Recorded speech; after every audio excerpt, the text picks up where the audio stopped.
Good afternoon. Before we begin, please confirm that you can hear me and see the slides clearly by just typing yes in the chat window. And also, we would like you to introduce yourselves, your designations, and the company you belong to, and the country you are based in.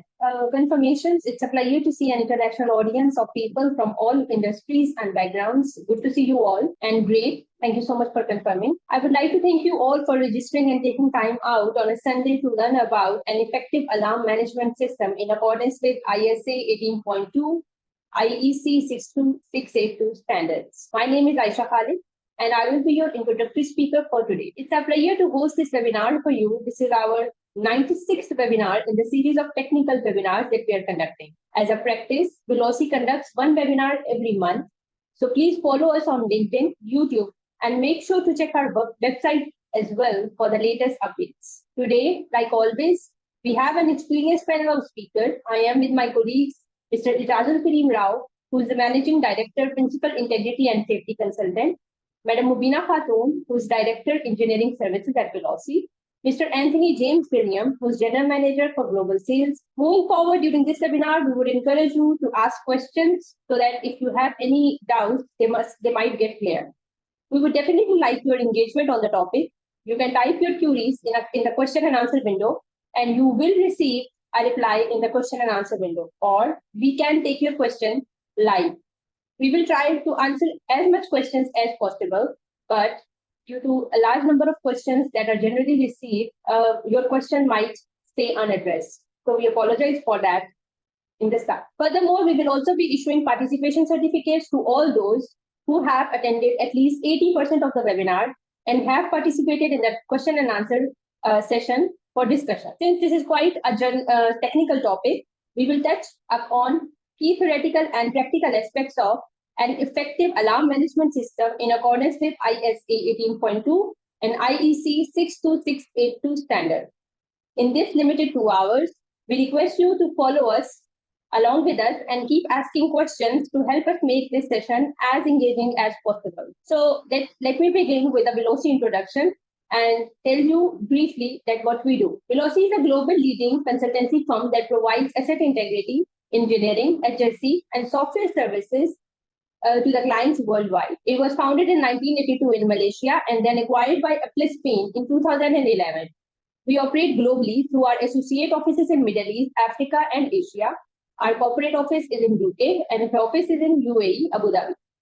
We have associated offices in more than 86 countries worldwide, and we are working in this industry for more than 43 years so far. So far, we have completed more than 1,300 projects with 500 different clients who are satisfied with our services. Assalamu alaikum and good day, everyone.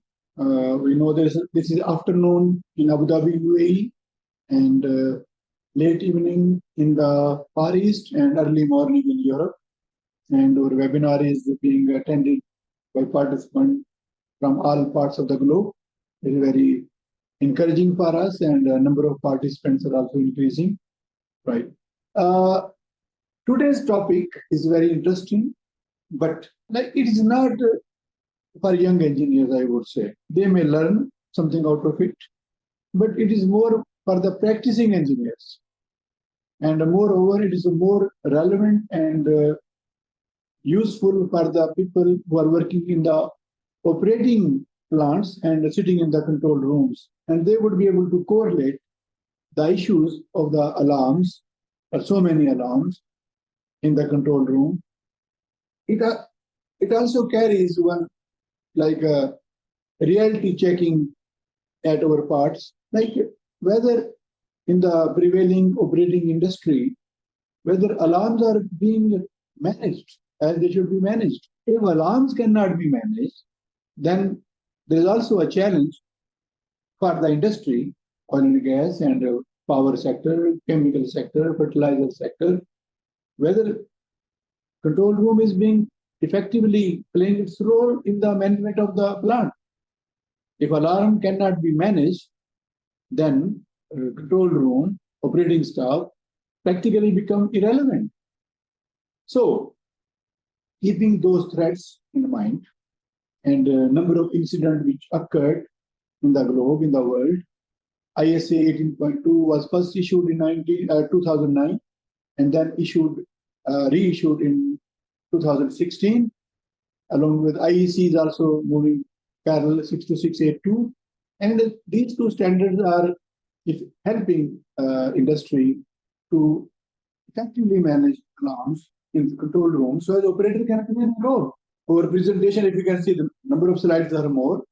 So we will be covering alarms and then alarm life cycle, philosophy, then identification of alarms and alarm rationalization.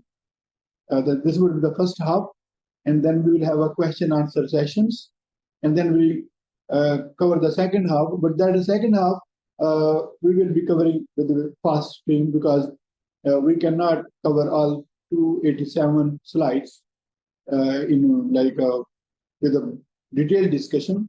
However, it will give good idea what are the alarms, how the alarms are identified, how the alarms are rationalized, then how the HMI design is done, then how operation, maintenance, and monitoring of the alarm should be done. So here it goes, what is alarm? Alarm is an audible and visible mean of indication to the operator. And alarm always indicates something abnormal, something wrong, some deviation from the standard condition. And when alarm is there, it means then if someone is crying, it requires some timely response from the audience or from the operator. So same, alarm always represents some deviation, abnormality, or malfunction.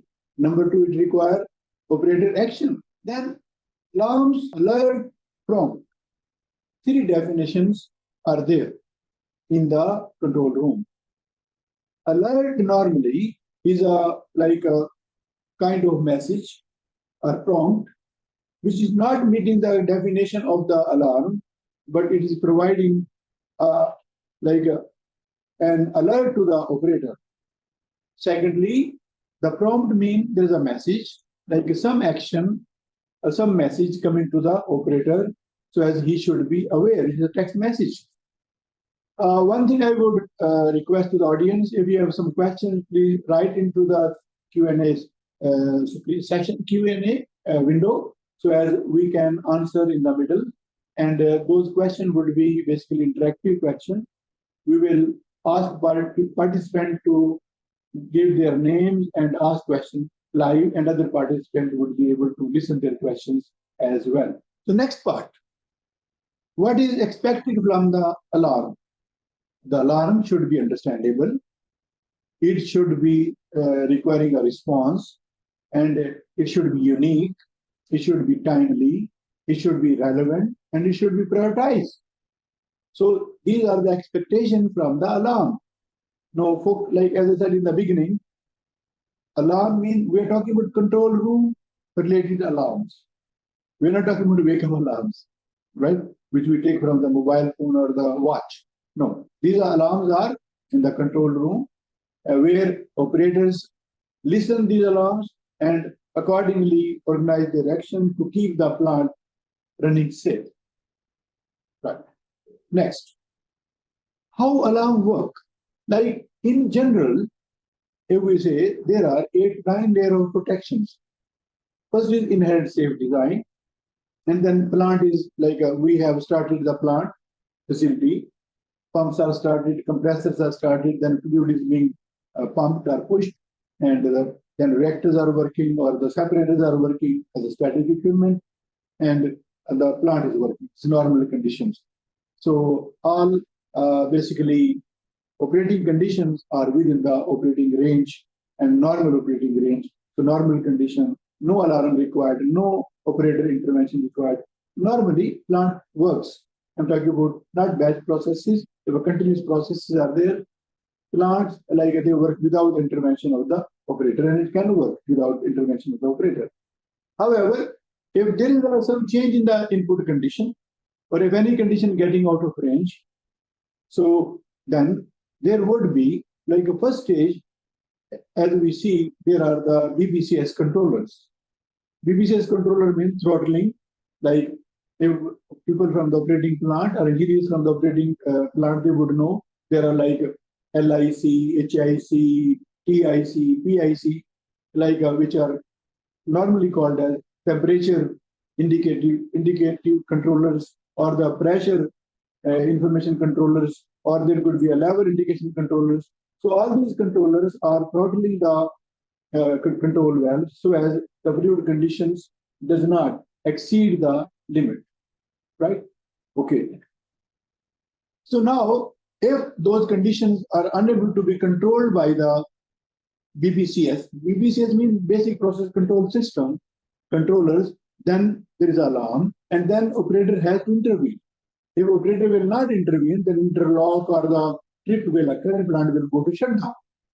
So now the scenario, if operator does not act, and there will be a condition when the trick does not happen, then there would be accident. So it means that the role of the alarm and the role of the operators is very, very relevant. And in general, plants are built in a way, if human operator is not there, the plant should be operating safely. If there is any uncontrolled operating condition, then plant should go to trip. So it means without operator's intervention, plant can work independently. So sometimes, keeping that point in mind, operators are not acting or they are unable to act, but plant is still working safely, and the role of the operator is not played effectively as it should be played. If I may share with you my audit findings from the past plants, like first of all, there are so many alarms, audible signals, like a sound is already closed because so many 2, and you cannot identify all those close. Then secondly, lights. Lights are there, some yellow, some green, some red, and some like blinking of the light is also there. So how many lights, if you see, go to the control room, so many lights are blinking and operator is unable to cover those. So those are the issues where we need alarm rationalization. Another thing is how many alarm an operator can attend in a 10 minutes time. We have 10 minutes.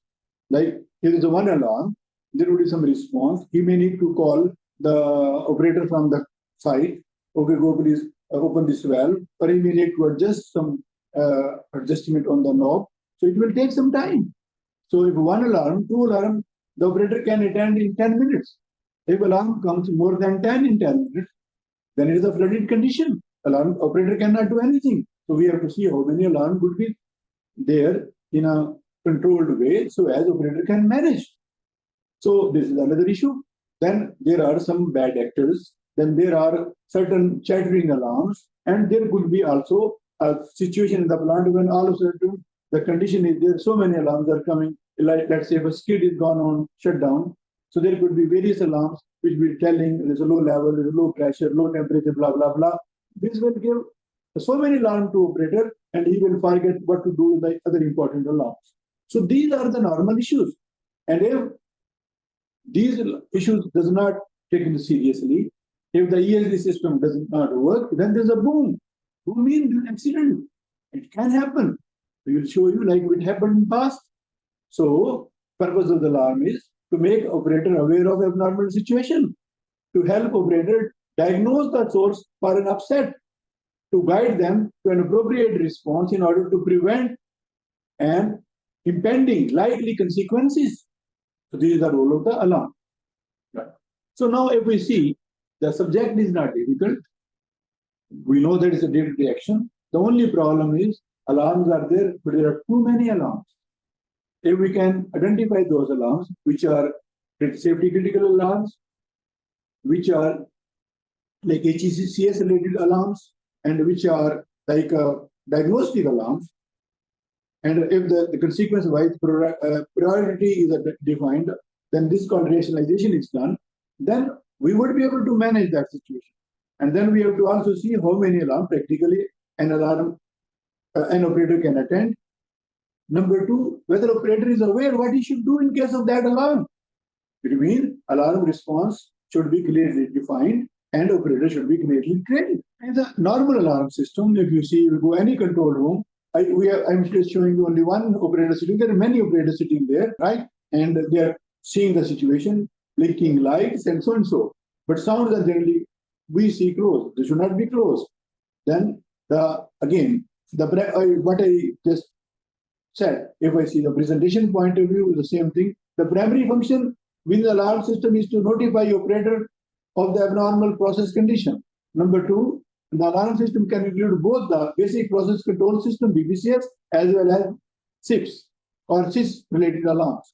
Then alarm system also include the mechanism to communicate the alarm information to the operator via HMI, human machine interface. That is computer screen. This is what normally it looks like. If you see, there are hundreds and thousands of sensors in the plant, considering refinery. And on the upstream plant, it could be in hundreds, but refinery and petrochemical plant, these are in thousands. So we have sensors, we have their final elements, and the sensors are sending information to the HMI, whether it is a BPCS, whether it is a SIS, whether it is a package unit, it is a panel. So these units, there is a sort of advanced alarming, normal alarm log, HMI interface, then operator is getting information, and at the end there are the final elements, whether these are the valves or the motors or turbines or the engines. So as a message point of view, there's interaction of the control panel or the aeroplane. So input coming from the sensors transmitters, that is being checked by the controllers and controller or the HMI set points, and that information is being matched with the any normal, abnormal, or high abnormal situation, and then accordingly alarms or the actions of the SIS or action of the BPCS controllers are defined, and wherever interference of the operator is required, that goes, and then the IOs are being controlled. This is a simple sort of alarm management system, as we can see in the definition of IEC, basically is 62682. Now, summary of the alarm management drivers. Drivers mean what I said. Why we need to attend the alarm? Why alarm management system is required?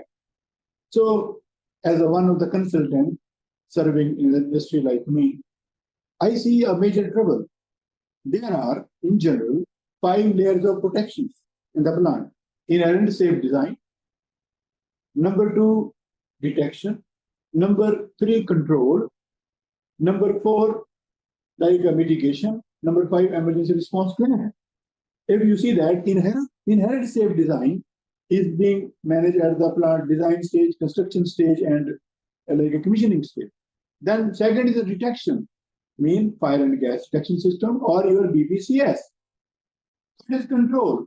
Control mean either control is by BPCS or by ESD system and also by the operators. So this is third layer of protection. Fourth one is the firefighting system basically. Fifth one is emergency response, means if something is gone wrong, then we have to run away and we have to escape so as the losses could be minimized. So now, if you see the layer of protection number 2, which is detection, layer of protection number 3, which is basically control, are important. Drivers to have alarm management system. We know there are major operational issues if something goes wrong. The cost would be there, and there are a number of incidents which occurred in the world.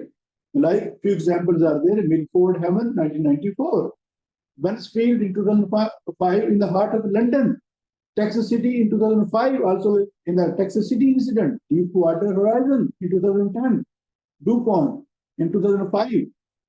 So many incidents occurred, which is showing it if we will continue to ignore alarm, there could be more problem for the industry. There would be lives at risk, there would be asset and money would be on risk. So we need to be careful and alarm should be taken seriously. Now, if we just I'm giving you a few examples so as we can correlate ourselves. The Milford Haven refinery in 1994, overflow caused by closed control valve that indicated open in the control room caused the problem. Control room display did not help the operator to understand what was happening. The flare knockout drum high level alarm missed during the alarm flood because there were 275 alarms in 11 minutes. Inadequate training for the dealing with the plant upset conditions. This was the causes, and this is the picture. And it could be relevant to us also. If we will have this kind of situation, we will have this kind of result as well. Like here, another incident like a refinery, the safety critical alarms should have been distinguished. Alarm should be linked to the number that an operator can effectively monitor and handle. Ultimate plant safety should not rely on operator. Basically, we are saying this incident should have been avoided by the automated safety shutdown system. Why operator intervention was required?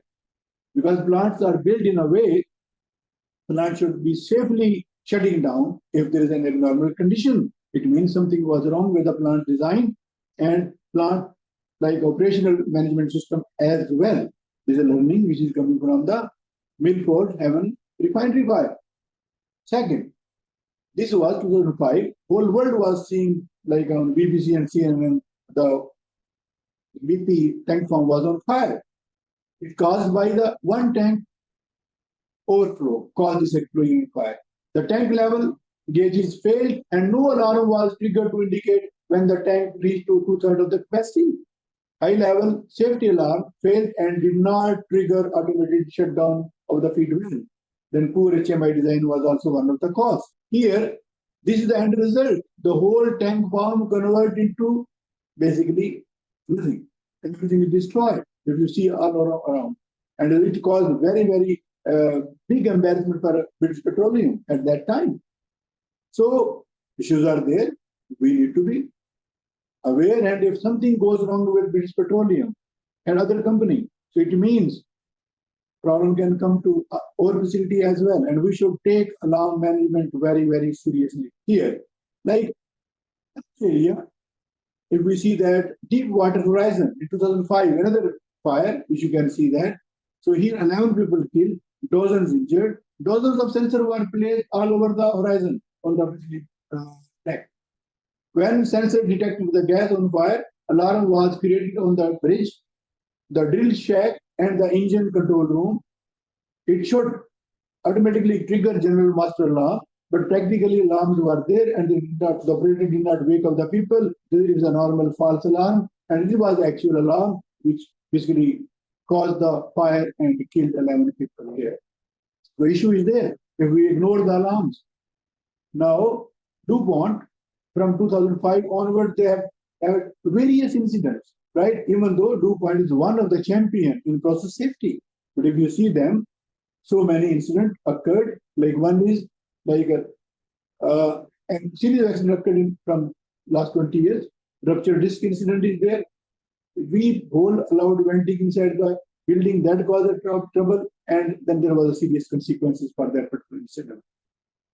So root cause is there. There was an issue. Alarms and benefit was there, but the system was ignored. Now, goal of alarm management.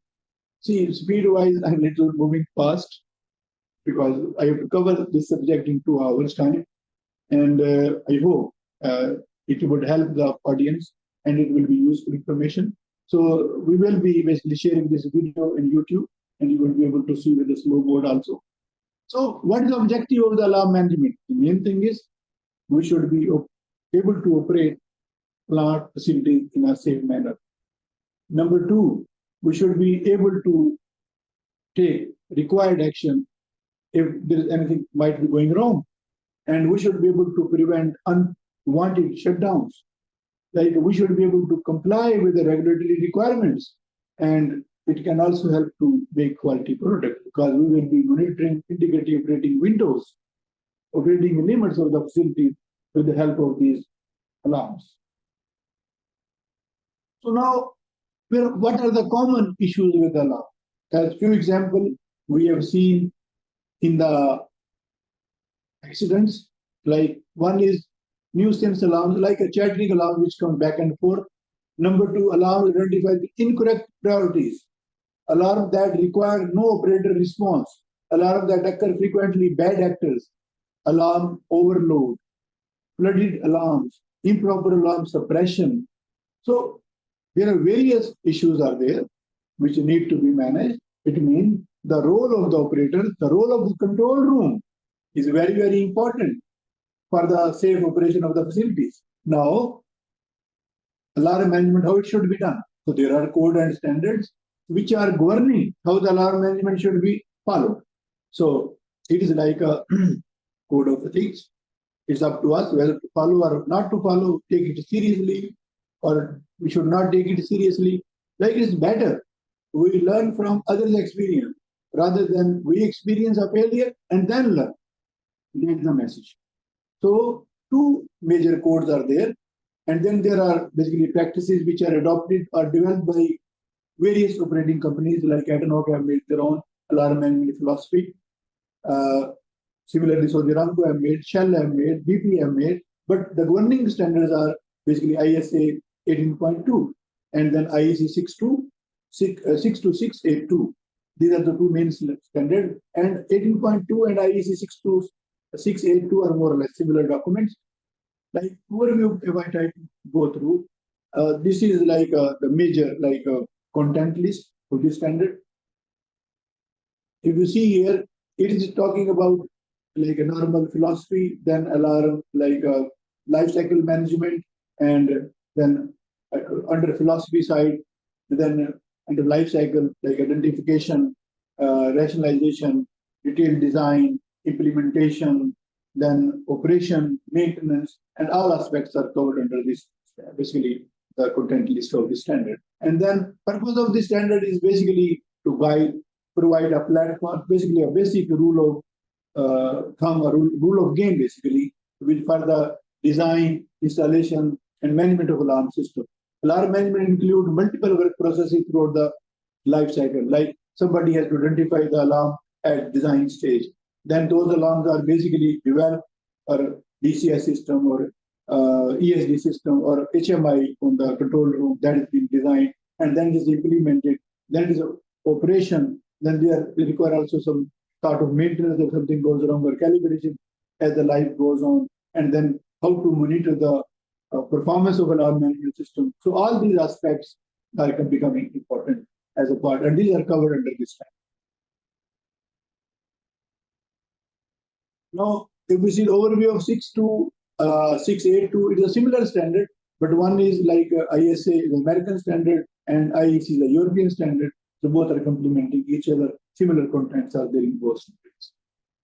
The index list is for IEC standard is a little longer than the ISA standard, but the overall contents are same. We try to make the comparison. Then the purpose of this standard is also same as of the ISA 18.2. Now, if we go to some common definition, abbreviations which are being used by both standards, like if we see the terminologies, like which is written on the HMI, for example, acknowledge alarms, then ASRS is alarm system requirement specification, BPCS is a basic process control system, then CGMP is a current good manufacturing practice, then design suppression, IMUA is basically another standard, IMUA 191 as I remember, engineering equipment and material user association, then ERP is the enterprise resource planning, FMECA or FMEA is the failure mode and effect analysis, hazard probability, then HMA is the highly managed alarms, HMI is a human machine interface, input and output, LOPA is a layer of protection analysis which is done in seal assessment, also is done in the ASO. Then MES is the manufacturing execution system. So just like these terminologies would be coming back and forth as we go with this session. So similarly, MOC, norm, P&ID is like a process and instrumentation diagram. CC is basically a safety instrument system. SOP is the standard operating procedure. Unacknowledged also there. Return to normal. Unacknowledged is the re-none. Shell is a shell basically alarms, and there will be suppressed alarms as well. So now, the basic definition point of view, I covered this definition like audible alarm, which indicates some abnormality, require timely response. That is alarm. Alarm class. It could be a group of alarms like which require similar kind of training. We call it one alarm class. And then advanced alarm is like a dynamic or the static, basically alarming, which is like a suppression point of view, like a condition based. For example, if one some alarm would be active during startup, some alarm would be like suppressed a normal operation, these alarm would be active, and during shutdown, these alarm would be suppressed. So advanced alarming is also there. Then what should be shown in the alarm in terms of text, in terms of light, in terms of blinking, in terms of message? That's also called alarm attributes.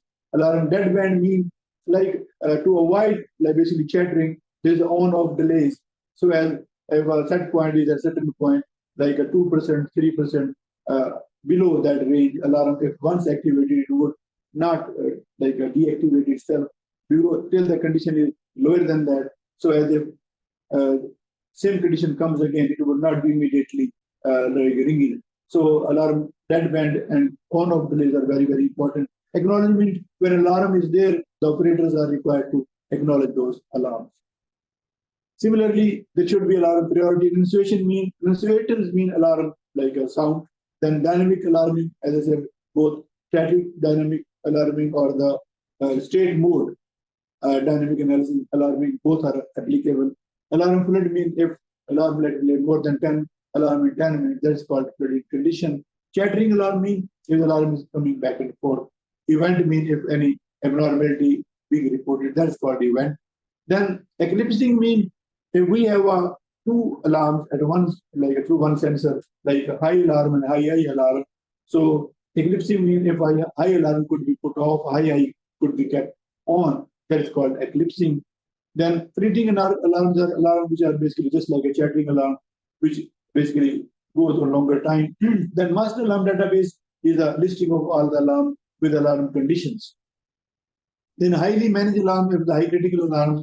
Then latching alarm, the alarm that remains in alarm state after the process condition has returned to the normal. That is called latching alarm. It means something wrong with the sensor. Then a SIST is a safety discriminated system we covered earlier also. Stale alarm is also alarm which are active after 24 hours. Shall mean if due to maintenance requirement, if some alarms are shelved by the operator. Then standing alarm and stale alarms are the same. State-based alarm or mode-based alarm, those are part of the dynamic alarms, and we covered earlier also. Static suppression, like if the automatic suppression of an alarm based on a defined operator state modes for equipment or processes.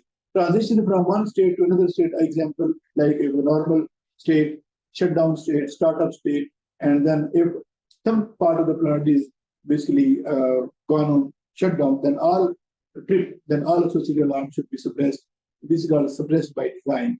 Then statistical alarms are alarms which are basically we try to take as an analysis. Suppressed means if we have to suppress due to dynamic reason or static reason. Unacknowledged means if alarm is ringing and operator is unable to acknowledge that. So now, up to now, what we covered, general background of the alarm and which standards are covering it. Next part, alarm management life cycle. Like this is one topic now, and it will go as we will be completing this session. It means how the alarms are from the cradle to the grave. For example, how alarm should be identified. Number two, how alarm should be rationalized, prioritized, like which critical, important, not important. Then there should be HMI design or alarm detailed engineering. Then development of the HMI, like DCS, the console, and how the control rooms are built. Then operation, like how the operator would be using those alarms as the plant would be operating. And then if there's any maintenance activity required, there is other calibration activity that would also be there. And then if there is we have to see the performance of the alarm system. And then if there's a management of change, that we have to also do an audit. So this is a normal life cycle, and this is like how it look like. Under ISA 18.2, the first thing we try to prepare the philosophy document. Under philosophy document, we try to cover all these elements. Right? If you count them, 1, 2, 3, 4, 5, 6, 7, 8, 9. And including philosophy, there are 10 elements are there, part of the life cycle, the management of the alarm. And like we will be covering each element one by one as we go next.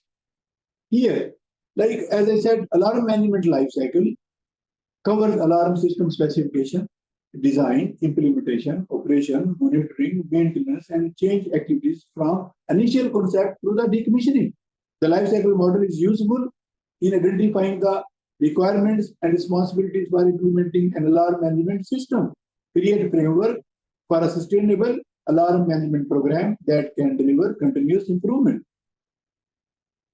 If we see this, the same aspect we try to show in a target. Target is the safe and effective operation of the plant facility, and to keep asset as well as the people working at the facility safe and its surrounding safe. Again, philosophy, identification, rationalization, detailed design, implementation, operation, maintenance, monitoring and assessment, management of change, and audit. So why I'm repeating and repeating? So as you can remember, now at each stage, what is the input, what is the output?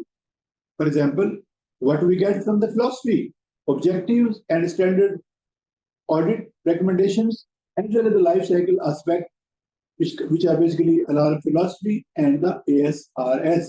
Then identification, list of potential alarms, rationalization, with the master alarm database and alarm design requirement, detailed design, complete alarm design, including HMI design. Then how to build the control room and how we can go forward. Then operation, how the alarms are being managed by the operator sitting in the control room. If there is something wrong or some calibration is required, maintenance is also important. And it should not be the case we just design, we build, and alarm management system is working, but nobody checking whether it is effective. Then if there is any change, management of change should be there. Then there should be some regular audit by the authority within the company, so as we can ensure the alarm management system is being used in an effective way.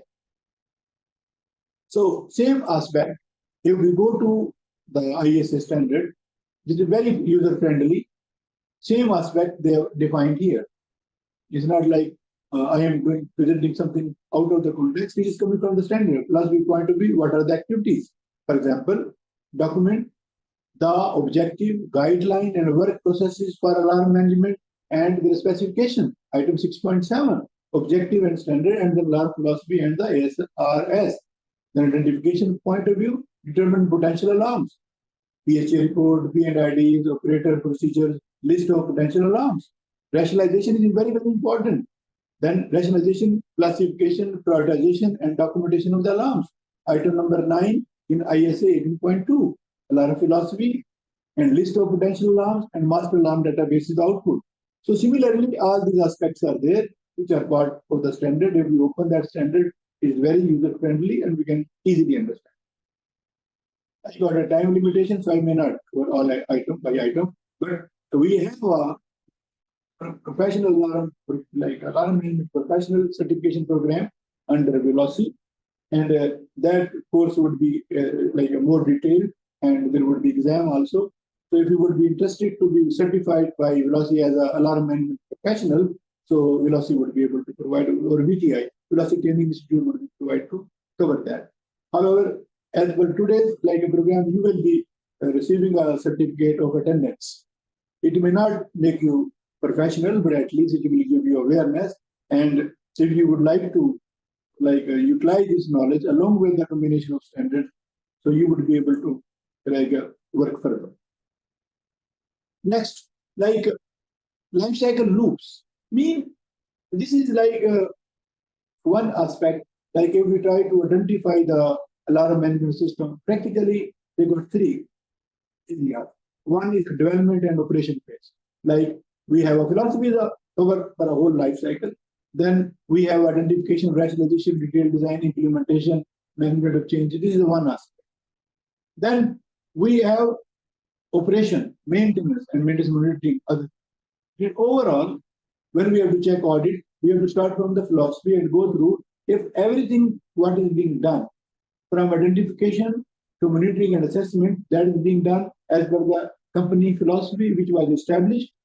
This is very, very important. And this we check through the audit. So there are three life cycle aspects which we try to manage.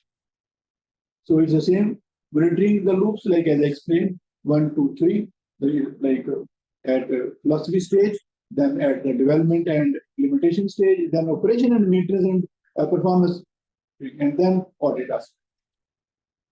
So now, if we see alarm states, there are alarms like it's not the case of a child is always crying.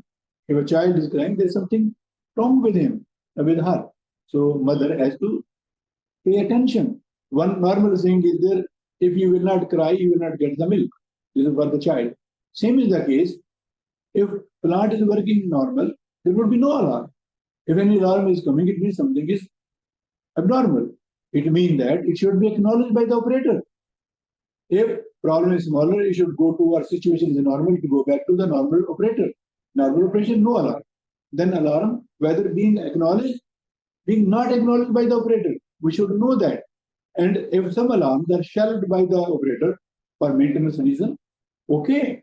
But if one alarm is coming due to certain reason, and alarm operator says is just serving again and again to shelve that. That would be a killer for the plant safety and integrity.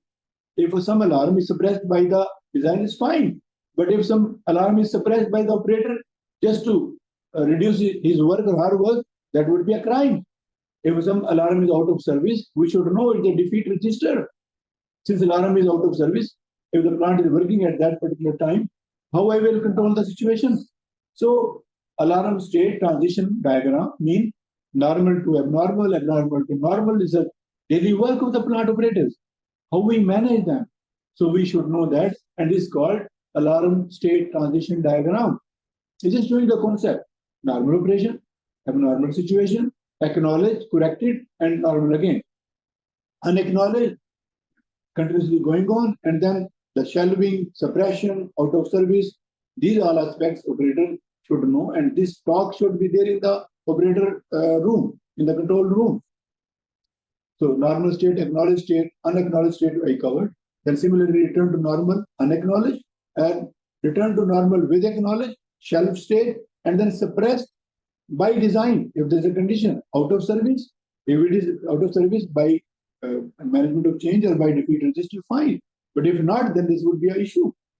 So all these states, if we see in the normal point, so here, so you can see that like how many 6 slides we went through. It's not like we have to go through each slide one by one, but it is being explained in the presentation, but I'm giving you the brief introduction.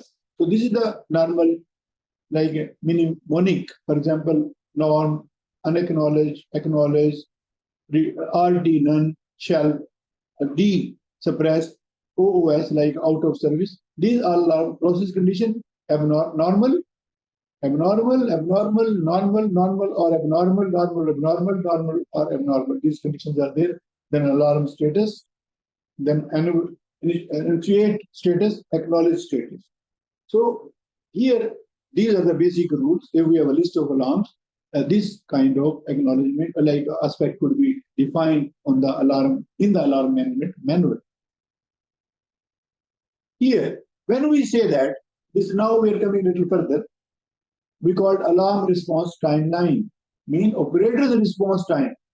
So if, like, let's say, if any fluid condition or any plant operation condition becoming abnormal, it means something is changing to the abnormal situation. So what is the rate of change? For example, if a level in a vessel is increasing, at what rate it would be changing, so as if I am getting high level alarm, at the time between high level alarm and high level trip is how much? Whether I would be able to throttle the incoming fluids as operator, or I will not be able to. So the timing point of view, it has to be seen, we call process safety time, whether that much time would be available for the operator, so the operator can take corrective action. There are scenarios like we have sometime flood of condensate comes with the gas, and the operator is not getting that time to react. In that scenario, the safety would not be, the management of the safety or integrity of that particular situation will not be under operator control. It will go to the IOC, like we call it interlock or trip level, high. It should trip the facility so as the next compressor is like a liquid is not carried over with the gas to the compressor and compressor is not damaged. So it means that at that stage we have to depend on the basically the automated trip system or ESD system. But here, if operator is getting time, if that trip could be avoided, this is always in the best interest of the continuous operation of the plant. However, if trip occurs, then restart is another big help. It's not an easy job. So you have to clean everything. You have to follow all stuff like steps. Lot of product will be gone to flare, and could be a lot of time wasted as well as money wasted and production wastage. So it means that the alarm response timeline, the rate of change of any situation, whether operator would be able to control that situation, whether operator knows what he has to do in that situation, and how it would be working. So this aspect you see, and what is the consequence of that particular, like if abnormality goes forward, then process response without operator action, which is a trip, then process measurement, process response to the operator action. So this diagram is available in ISA 18.2. It's useful to understand. For example, first, if you see the graph which is going on, acknowledge delay, operator response delay, process dead time, then alarm dead band, process response delay, and delay time, and so and so. So here there are various scenarios, and there is consequence also: normal, unacknowledged alarm, acknowledged alarm, return to normal, and plant keep going. So this is very important diagram when setting the set point of the alarm as well as the trip.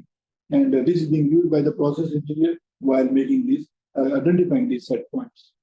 They keep always rate of change, whether the rate of change is controllable or either we have to follow the BPCS like controllers like LIC, level indicative control, or PIC, TIC, or any aspect TIC as well. Now, what normally we expect from the operator, if there's alarm, if the situation is detected, then operator should know what has caused this basically abnormal situation, and what he has to do, response, and then process system basically whether it would be kept under control, that may go out of control, and that will be seen as the decision of the operator would be taken. Then, like what do we say? Detect, diagnose, respond, and then performance shaping factors. Like if operators are playing their role, the plant would remain in safe condition. If operator would not be able to play, then it would be autopilot situation. So autopilot, mostly plants are working autopilot, but if there would be any problem with the trip side or ESD loop side, then there could be a problem for the plant. So we all operators work to avoid that situation. So as plant is not always working through autopilot, rather pilot is sitting there. Who is the pilot? The operators. They have to take the control of the plant rather than autopilot situation. Now we discussed basically up to now alarm life cycle. The first document is coming alarm philosophy. Right now we have covered almost 50 minutes. So I know that there is a target to close this presentation by 4, which would be like today 4:15 or 4:30, because the presentation is a little bigger. However, it's not so difficult. The things what I will be discussing now, it would be keep repeating, because we discussed the summary aspects, and now we'll be discussing more detailed aspects, right? So if we say alarm philosophy, there are like, what is the philosophy? Alarm philosophy is a documented framework that defines the criteria, principles, and responsibilities across all stages of the life cycle of the alarm management system. Then establish a consistent method so as it reflects the company thinking, company strategy about the alarm management.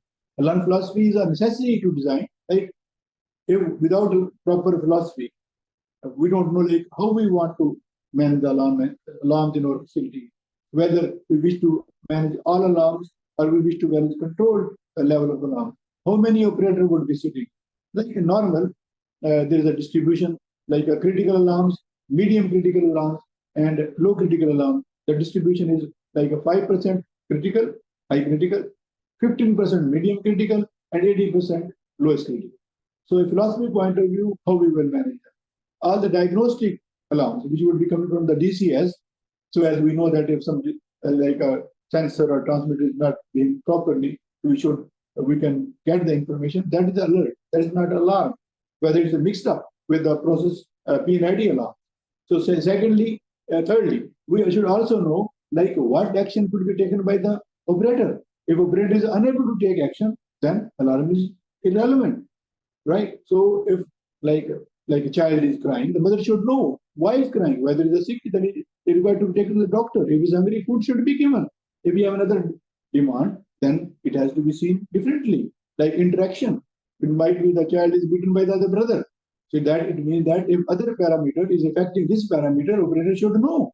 Like in general, what we have the 5 steps alarm philosophy document, like critical in creating and maintaining an effective alarm system over time. Number 2, provide uniformity in the alarm system design and operator across the facility. Align alarm system with risk management objectives. Facilitate compliance with good engineering practices. Outline methods for solving the alarm management issue. That is the objective of the philosophy. Then, content point of view, if we see that here, 2 standards like IEC 62682 and ISA 18.2-2016. So here, some are required content, some are recommended. So then accordingly, we can assess. Here, if we see that, like definitions are there, references, role and responsibilities of the company management, then alarm design principles, rationalization, alarm class, definition, highly managed alarms, HMI design, prioritization methods, this is rationalization basically, then alarm set point, determination, approach point of view, then alarm system performance monitoring, alarm system maintenance, testing of alarms. Practically, if you see that, all those life cycle issues are discussed in philosophy, how we would be managing as a basic principle or basic process working. However, the detail would come to their relevant sections. Here, for example, if you see interestingly, the alarm design guidance is not covered under IEC 62682. Then also alarm response procedure is not there.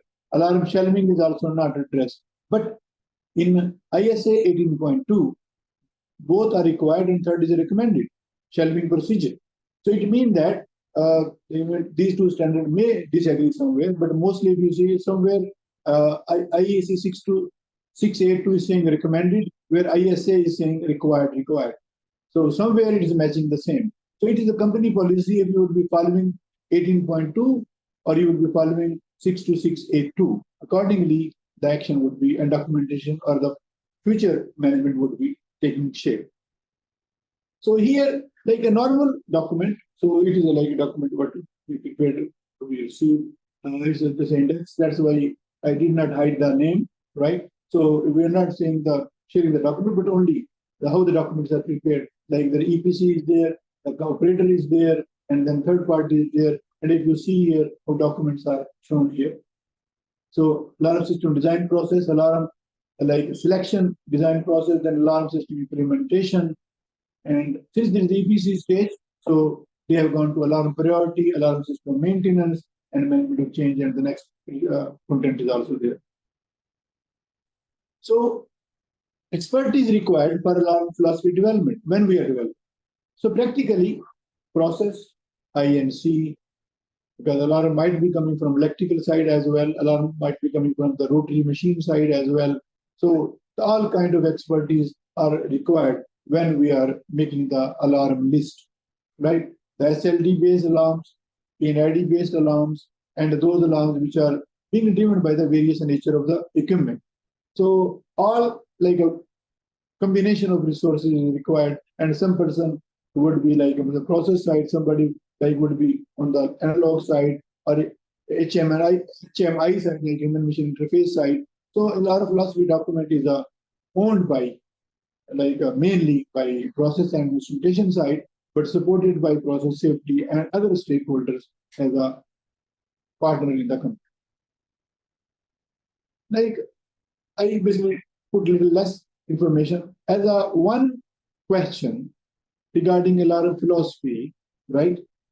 We just went through, and if you people would be adding this answer in your Q&A session, Then next slide, I will show the answer. For example, to make you a little bit interactive, like what should be included in the alarm design philosophy document? It says alarm limit and set point, alarm priority definition, guideline for alarm shelving and suppression, alarm response procedure, alarm sound tone mapping. So there is a three answers are correct, like either of these combination. If you people try to mark, like whether answer which one is, then you can highlight on your screen, or there should be ABCD is not marked, but anyway, we have the four options. And if we select any, so answer wise, answer is there to save your time because we have to complete the session. 2, 3, and 4 is the correct answer. Alarm priority definition, guideline for alarm shelving and suppression, alarm response procedure, alarm limit and set points, alarm sound tone mapping. These 1 and 5 are not part of alarm philosophy document. This is like a guideline if you can carry forward. Here, now what we get out of alarm philosophy? Alarm philosophy is a blueprint for a successful alarm management program. An alarm philosophy document facilitates a consistency across the alarm management system, consistency with risk management goals and objectives, agreement with good engineering practices, design and management of the alarm system that support an effective operator response. So these are normal key points for the alarm philosophy document, which is the basic key document. Now, alarm identification, the next chapter in the IEC is the 62682 and ISA 18.2. This is identification. So in identification, what do we do? Identification is a stage in the alarm line. Like it is not coming like any like alarm which is ringing in the control room. It's not coming from sky. It is being identified by the process engineers, by electrical instrumentation machine engineers, like as experts. Like if there would be any abnormality, this would be reported. So who will identify at design stage? Right, the relevant design experts. And there would be also squad check. There would be cross like interdisciplinary checking. So here identification is a stage in the alarm life cycle, serving as the starting point for evaluating potential alarms or changes. It refers to the various methods used to determine whether an alarm is needed or should be modified. Identified alarm or alarm changes become input to the rationalization stage. The first thing is what alarms are required and why those alarms are required, what set point would be there. So there are various alarm methods. But important thing is if I am developing a PNID as a process engineer for a, let's say, pump to prevent cavitation in the pump, what kind of alarms I need on the in the suction drum? High level, maybe pressure, maybe main is high level, or sorry, not high level, maybe low level. If it will be low level, then it can give the break of the gas to the pump and pump would be cavitated. And then if I am at the pump, maybe vibration is more important for me, like either there will be cavitation or there would be any lack of support or any problem coming from the gearbox or machinery that could be there. Second is the temperature at the bearing. Process side, there is the flow rate as well as the pressure. So this way operators like process engineers are defining what kind of alarms are required. And there are various methods where we discuss. In HAZO, we debate whether this alarm was necessary, not necessary. Like one thing is there. Sometimes it is like at a design stage, we should be cautious. Like people feel that as many as alarms are good for the industry. No, the number of alarms should be minimized. Alarm should be asked if it is really necessary. Otherwise, it will overload the operator and they will not be able to pay the attention to the real problems. Like here's the one example of a pump, like a tank. There could be a alarm at the high level and there could be alarm at low level, right? So like at low level, it can damage the pump, at high level can cause overflow. So both alarms are required. Similarly, other parameters that we need to measure can also be measured. Here, like when we have a hazard, like a hazard study, So here, and for example, less flow mean it can affect the pump. It means less flow cause could be low level in the tank, and there should be alarm. Similarly, if there is a like other conditions could also be assessed, and the safeguard would be identified as an alarm in the HAZOP, basically worksheet. This is a HAZOP worksheet where alarm could be added as a safeguard, and then it can be assessed in the LOPA analysis of the HAZOP.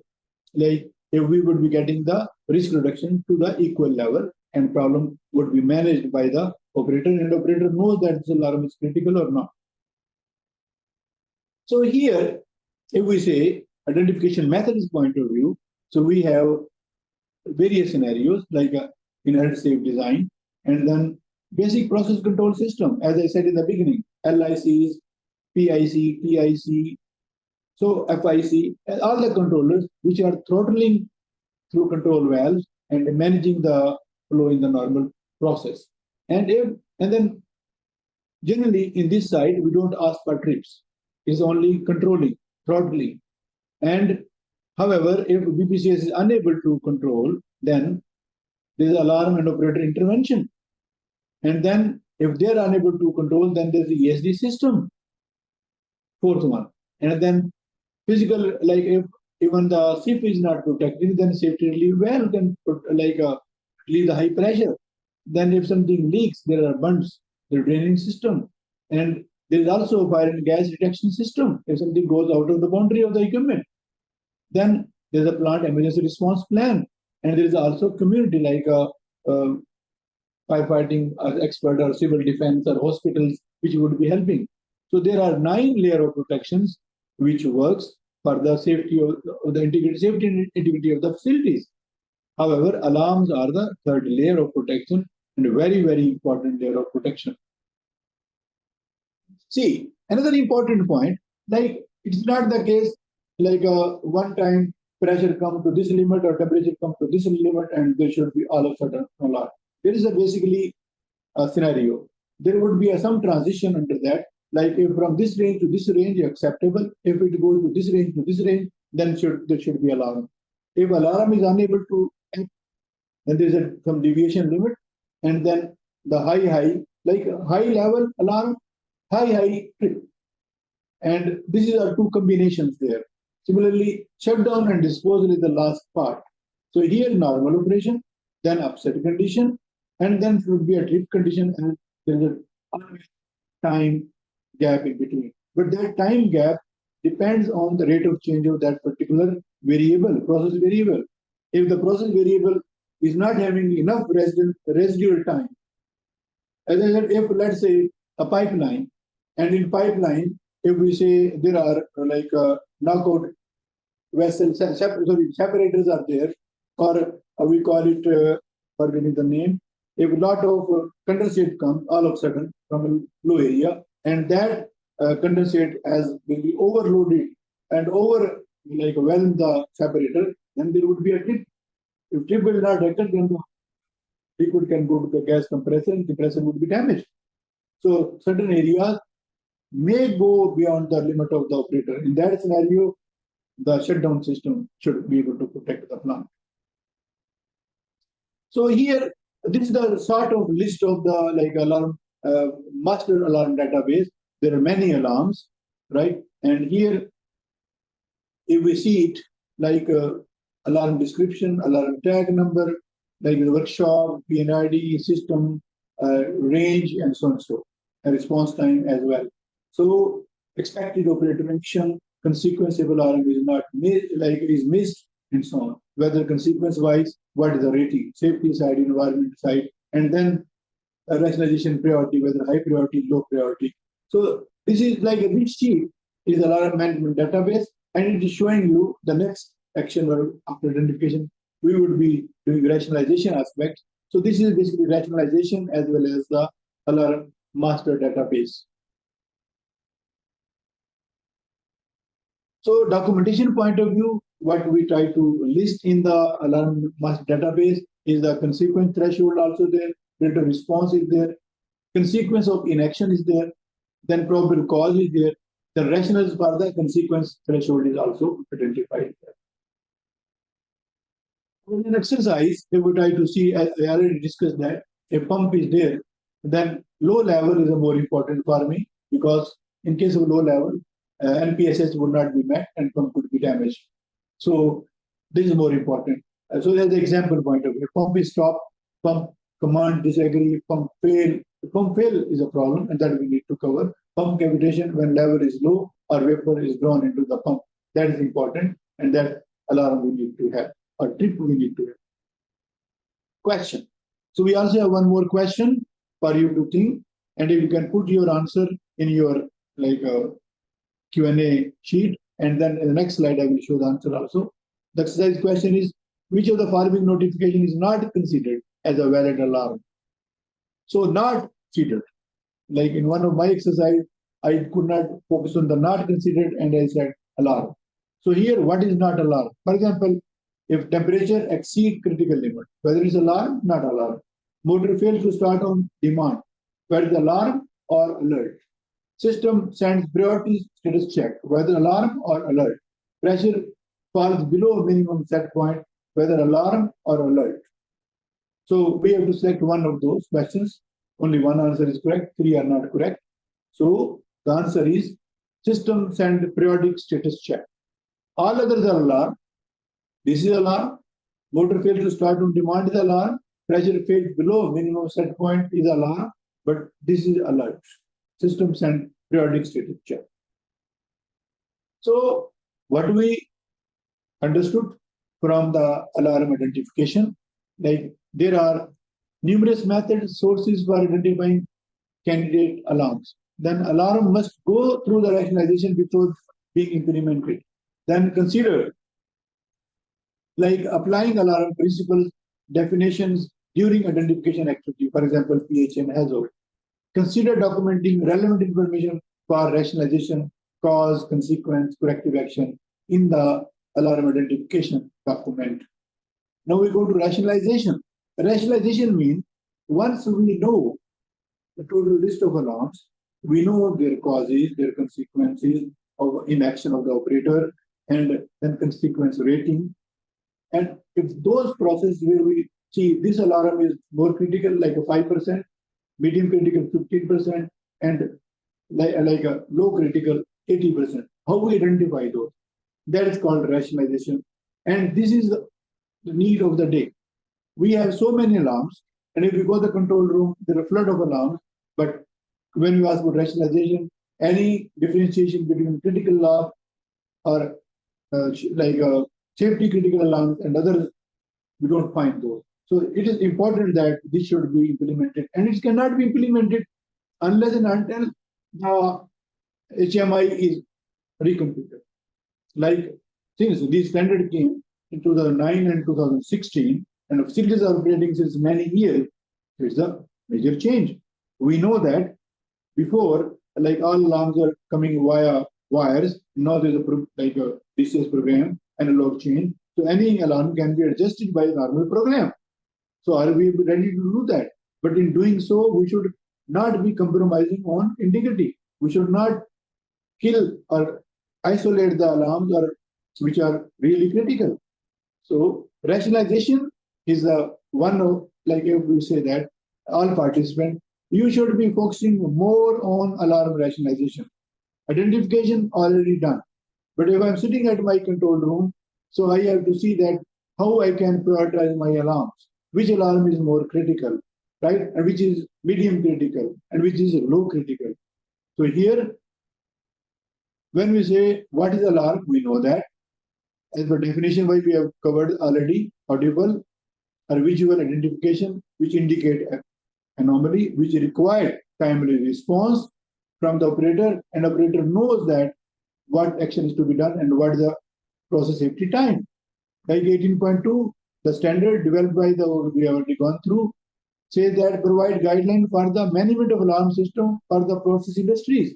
These are the standard is also there. We already covered that. So we should know which are the governing standards, then accordingly how we can do it. Then, what is alarm rationalization? Here is identifying essential alarms, removing unnecessary alarms, setting alarm priorities, defining clear alarm response. This is called alarm rationalization. So simple. Then, purpose of alarm rationalization. The purpose of alarm rationalization is there are so many alarms, and 1, 2, 3, 10 operators. How many alarms they can attend? So we don't know which alarm I can ignore, which alarm I need to add. If all alarms are important, then I can only manage 1 to 2 alarms in 10 minutes time as operator. So if there are too many alarms, management can kill me, management can fire me, but I cannot manage all the alarms. So the objective input to the detailed design stage of the life cycle. In the beginning, it is implemented. Once your HMI is there, your DCS is there, if you have to change, it has to go through the same management change process. So input to detailed design stage, then utilization as a part of MOC, alarm response procedure is also developed accordingly, training of the operator, like which is critical, which is not critical, how to prioritize, how should act. Then periodic auditing also would be done based on the same rationalization report, then evaluation of alarm monitoring and effective data. This is there. Now, objective of alarm rationalization, like to focus on the critical situation, the effective use of the resources, improving the productivity of the plant, improving the safety of the plant. It's normal. But the main thing is the workload optimization for the operator and focusing on the high risk and how critical element which can cause trips and shutdown of facility, or which may cause safety issue. Safety is priority, then business continuity. This is the objective of the rationalization study. Objective of a rationalization study, if we say like a more point by point, so as we know that, and this message is taken and implemented on the facilities. Number 1, enhancing operator effectiveness, reducing alarm fatigue, minimize false alarms, meeting regulatory compliance. Then, providing clear alarm response procedure, continuous improvement in the system as it goes. These are the basically objective for the alarm rationalization. Now, like how we do that, we have already alarm philosophy. We have already alarm list coming from the basically alarm identification. We have a HAZOP report done on the PNIDs. Then we also have operator response time and process safety time from the identification stage, right? Once we know that process safety time means in how much time the process variable will cross the limit where accident can happen, and how much time lesser than process safety time is available for the operator, whether operator would be able to cover it. Like here, urgent within 5 minutes, soon 5 to 15 minutes, later greater than 15 minutes. These are like one of the DGS is giving DGS design general specification, giving this guideline coming from ADNOC. Here, documentation point of view, what we should have: the alarm type, priority and class, alarm set point or condition, operator action, consequence of inaction, probable cause, recommended maximum response time, identification method, and need for advanced alarming technique if necessary. So the rationalization means the same roadmap. Number 1, verifying whether alarm is valid. Number 2, determination of alarm set point by using methods such as allowable response time. Number 3, prioritization of alarm to help operator respond effectively to the most critical alarm. Group of alarm with common set of alarm management requirement. Then after justifying, prioritizing, and classifying all required alarm, review the result of results to ensure the criteria were applied consistently and it didn't cause any problem. So team-wise, as we said earlier, the same team, the main leadership comes from the production side, then process side, and then coming from process safety, instrumentation and control, also alarm management facilitator or scribe, and there could be part-time people coming from safety and environmental engineer, maintenance and equipment liability team, instrumentation and analyzer specialist, then management like a leadership. The process point of view, again, we discussed that and no more debate so as things could be remembered. Check alarm validity, determine consequence of inaction, document cause confirmation and corrective action, document operator response time important, assign alarm priority, alarm classification, determine alarm active point, verify like a remainder of alarm attributes, then assess need for special handling. Alarm creation methodology point of view, first of all, we have to justify the alarm validity. Step 1. Step 2, determine consequence of an action. Mean if action will not be taken, what will go wrong? Then record cause and corrective action should be there. If operator does not know what he has to do and what he can do, he should know that I have to, like, basically, if automatic throttling is there, then BPCS will take care.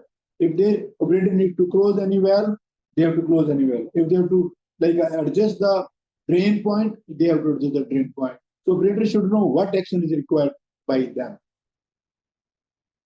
Then, like, main focus is we should know cause, consequences, corrective action, and confirmation if corrective action is already done. Then, like, we try to prioritize high priority, medium priority, and low priority. If everything is high priority, too much workload. If everything is brought to low priority, and there could be a compromise on the safety or integrity. So we have to see that like a normal Pareto curve, but the focus in alarm, because alarms are in thousands or hundreds. So to minimize high criticality alarm, target is 5%, medium priority is like 15%, and low priority is 80%. So as focus could be given to the high priority. And there should be separate color or separate tone of these type of alarms. Low priority could be maybe ignored, but high priority should never be ignored. But if it's carrying any significant effect, that has to be seen. So same aspect. So we have the severity assignment table, and then we know that like the data point of view, like operator response time, process safety time, safety tag, yes, no, health and safety, severity, then HSE severity, environment, severity, financial severity, and reputation, and all these aspects, if at the end it is a high risk or low risk, it would be defined with the help of the company risk matrix. So here, the end result, we have shown you the master database of the alarm and how this should be distributed same, 5%, 15%, 80%. Then LOPA, I will not be able to cover today, but in HAZOP, if alarm is part of the risk reduction factor, then alarm would be considered as an important alarm or critical alarm. If it would not be considered as a risk reduction factor, then it might be low priority.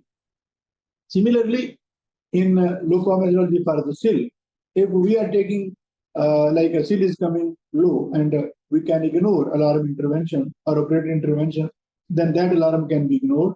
But if to bring the SIL to acceptable level, like from SIL to SIL 2 or SIL 2 to SIL 1, if we are taking one independent layer coming from the alarm side, then that alarm or intervention of the operator we are taking important, and there is enough process safety time and operator would be in position to react, then that alarm will become a safety critical alarm, and it has to be identified as a priority alarm.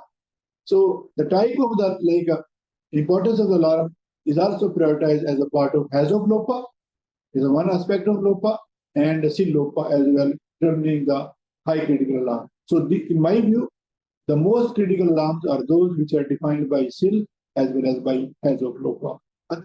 Prioritization is also there as a methodology we described earlier that could be followed as well. Then alarm set point determination is not a part of rationalization, it's part of the alarm identification. Like whether we got enough safety time available. If not enough safety time is not available, it means the sizing of the equipment was not enough. If the sizing of the equipment is not enough, then we'll have many unwanted trips. For example, let's see if the rate of change of any process variable is very fast and operator cannot intervene. The next stage would be the automated trip, which is provided by the ISA system. It means plant will go on trip. So in that scenario, the size of the equipment is that much because enough residual time is given so as if the variable is changing, operator is able to adjust the input or any abnormal like circumstances which can help to minimize the situation or normalize the situation. So here like alarm like a state, then dead band, the same aspect, like alarm when a process variable is changing to abnormal situation, at what rate it will change, and then if a corrective action done, then how long it will take to come back to normal condition. So allowable response time, the complexity of the operator action, the time necessary to complete the operator action, the normal operator range, other operator operating on the design boundaries, knowledge of the process operating operation and history that has to be kept in mind. Then group of alarm with common set of alarm management requirement could also be important. Classification can be done. For example, if the group of alarms are there before alarm justification, during rationalization, after prioritization, that is also important to focus like one group of alarm which can help to optimize the response time of the operators. Then master data base, like what should be minimum content? We have shown you, but just a memory, like what is important, like alarm tag is one, then alarm type, alarm priority, alarm class, set point, operator actions, maximum allowable response time, probable cause of the alarm, rationale for the alarm system, identification method, need for advanced alarm technique if required, and consequence of inaction is also important to be part of alarm master database or master alarm database, whatever you say.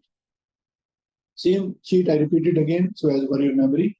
So at identification stage, you can add more detail. If those details are not part of alarm identification, then we have to add as a part of alarm rationalization exercise. And this is also verified under alarm rationalization workshop, where various experts are sitting together with the help of the alarm rationalization facilitator to complete the set.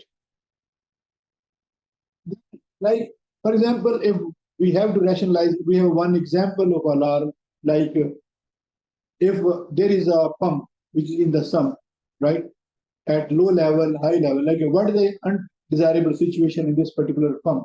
Some pumps, like overflowing the sump at the high level, what is the operator action? Check if pump malfunction or failure.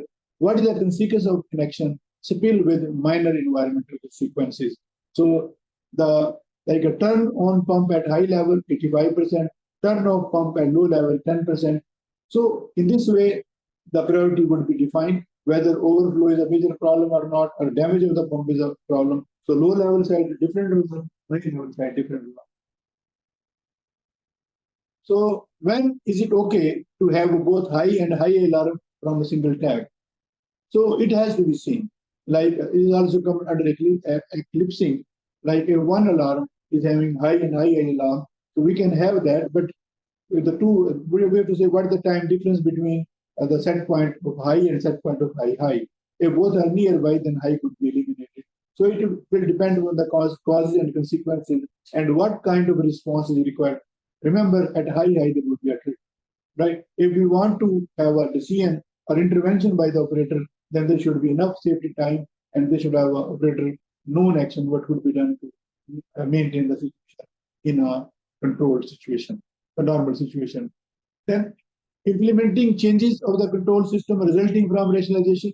So at a new facility, greenfield facility, it is a part of the like identification, then rationalization, then HMI design is done accordingly, no issue.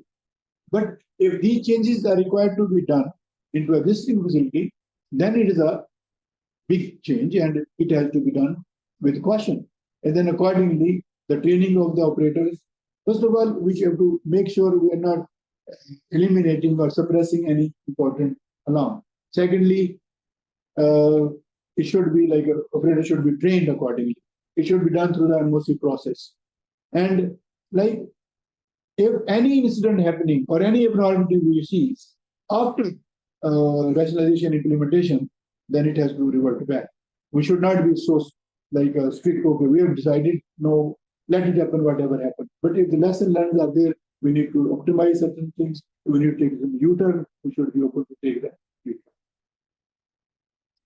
So again, question on the rationalization. We have two questions.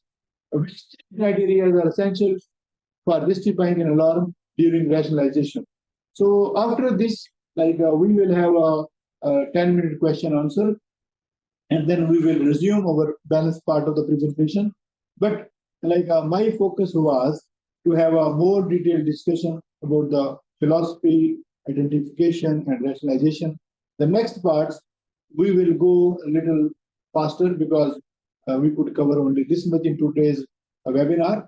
So here, like which three criteria are essential for justifying an alarm during rationalization? It alerts the operator to an abnormal condition. It has defined operator response. It requires documentation for audit. It is triggered during shift changes. It is not duplicated by another alarm. So here, if you try to make like which answer we should highlight, so the answer is 1, 2, and 5. It alerts the operator to an abnormal condition. 2, it has defined operator response. And 5 is it is not duplicated by another alarm. That would be the one way of the rationalization. We go next question. Which of the following best describe the goal of alarm rationalization? To ensure, like choose one answer. To ensure all alarms are acknowledged by the operator. 2, reduce the alarm sound volume in the control room. To review and justify the purpose, priority, and setting of each alarm. To automate alarm acknowledgement during the normal operation. Which answer is correct? To review and justify the purpose, priority, and setting of each alarm is the objective of alarm rationalization. So, what is rationalization? Take away from the normal like our discussion, PHA versus alarm rationalization. Secondly, alarm objective analysis, like cause, most likely root cause, consequence, direct, immediate that operator can impact. Corrective action would serve to correct the situation. Prioritization methodology, importance of consequence, risk matrix. Then priority should always indicate which alarm is more important when compared to alarms. Alarm set point determination, consider constraints, process dynamics, and response time.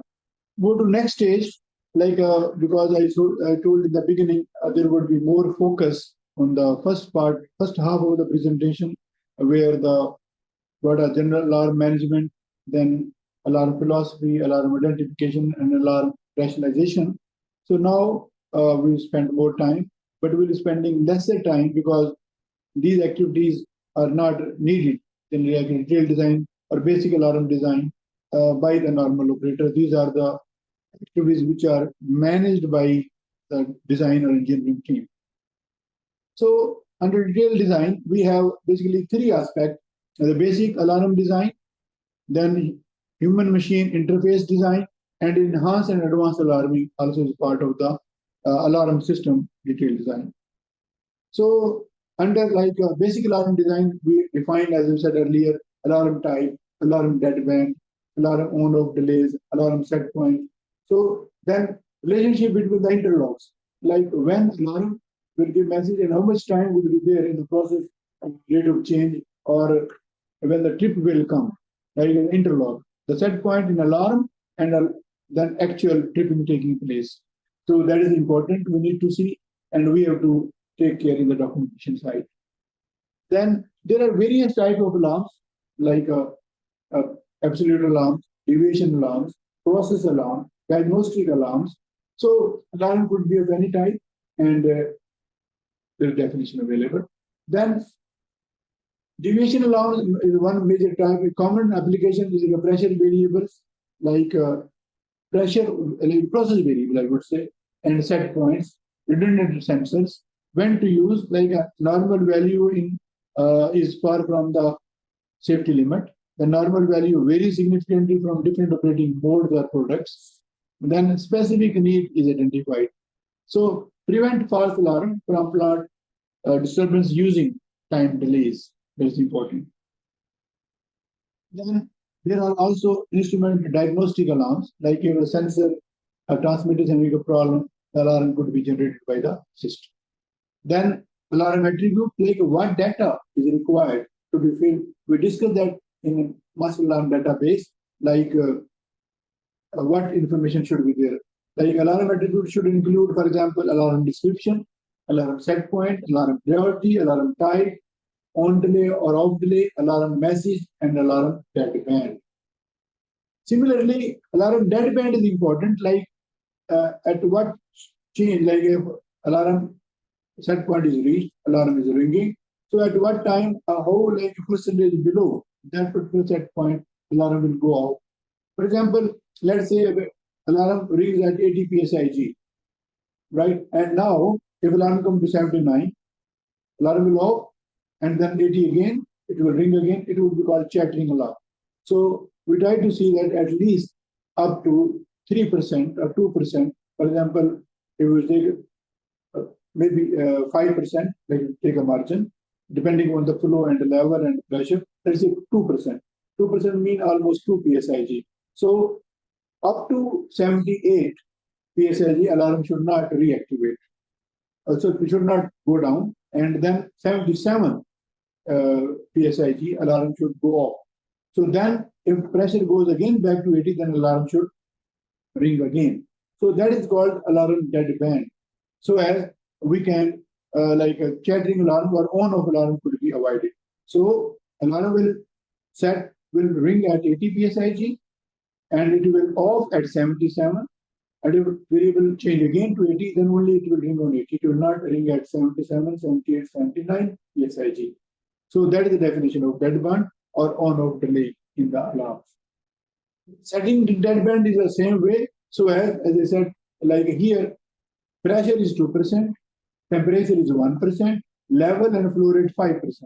If any variable within that limit, the re-alarm will not come up. This is the definition of the dead band or the alarm.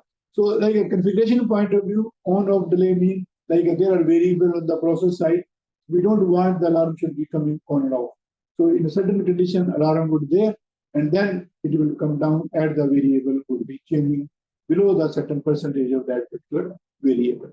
How we establish a delay time? For example, signal type, flow rate, 15 seconds, level 60 seconds, pressure 15 seconds, and temperature 60 seconds. This is time delay also we try to adjust in the system. Then programmatic changes to alarm attributes. So basically certain things can be done as per the analog adjustment in the basically DCS. Like here, some sites modify alarm attribute based on the conditions such as batch product, batch process, product type or grade. Alarm attribute can typically be modified from one or more of the following source: operator interface, engineering interface, then control logic, advanced alarming techniques, and external to the control system as well. So in the, if we try to see a question from the basic alarm design, what does an alarm deadband setting do? What does an alarm deadband setting do? If you are with me, please try to add select your answer, which one is highlight, which one, because I think in our question answer there should be A, B, C, D. So you could say A. That is a mistake in our basically question answer. The next time we will improve it. But here you can highlight with you 1, 2, 3, 4. I see there's a lacking. You cannot tell in your answer which answer. But if you say 1, 2, 3, 4, you can highlight that. So here, whether deadband prevent the alarm from displaying during low load, blocks the alarm if another similar alarm is active, prevent reactivation of the alarm until a defined return threshold is met, display activation during a power cycle. The answer is this answer B. So understand that this should be A, B, C, D. So the answer could be picked by the Your answer. okay. So this is the answer. And sorry, there was a mistake. We could not perceive this aspect.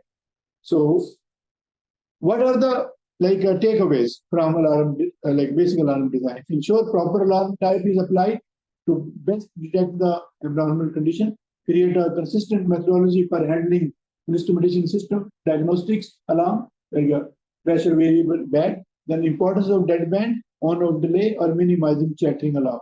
Use of alarm to drive interlock logic.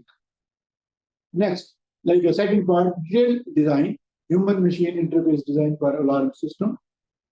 So here, HMI, the goal of HMI is machine interface design is to minimize human error during normal operation and able to operator to quickly resolve, detect, and diagnose and respond.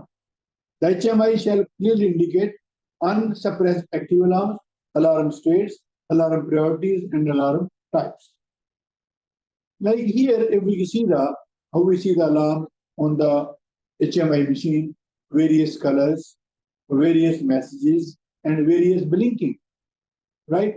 Background color is important, alarm like a color is important, blinking is important. So this is like as we see what is different from this to this is important to achieve making the effective HMI design. Here, like alarm, abnormal status, and trend, all three should be shown. Color used to emphasize priority, pattern recognition, unusual mode, top priority alarm stand out clearly. So this way, the HMI machine should be designed. Here, HMI shall provide the ability for operator to silence audible alarms, acknowledge alarms, place alarm out of service, modify alarm attribute with access control, initiate alarm shelving, display alarm message, assign alarm to specific operator station. Then here, HMI display requirement shall clearly indicate alarm summary display, alarm indication on process display, alarm indication on the tag detail display, shelled alarm summary display, and out of service like a summary display. So these are the basically like a minimum displays, which normally is a part of the requirement.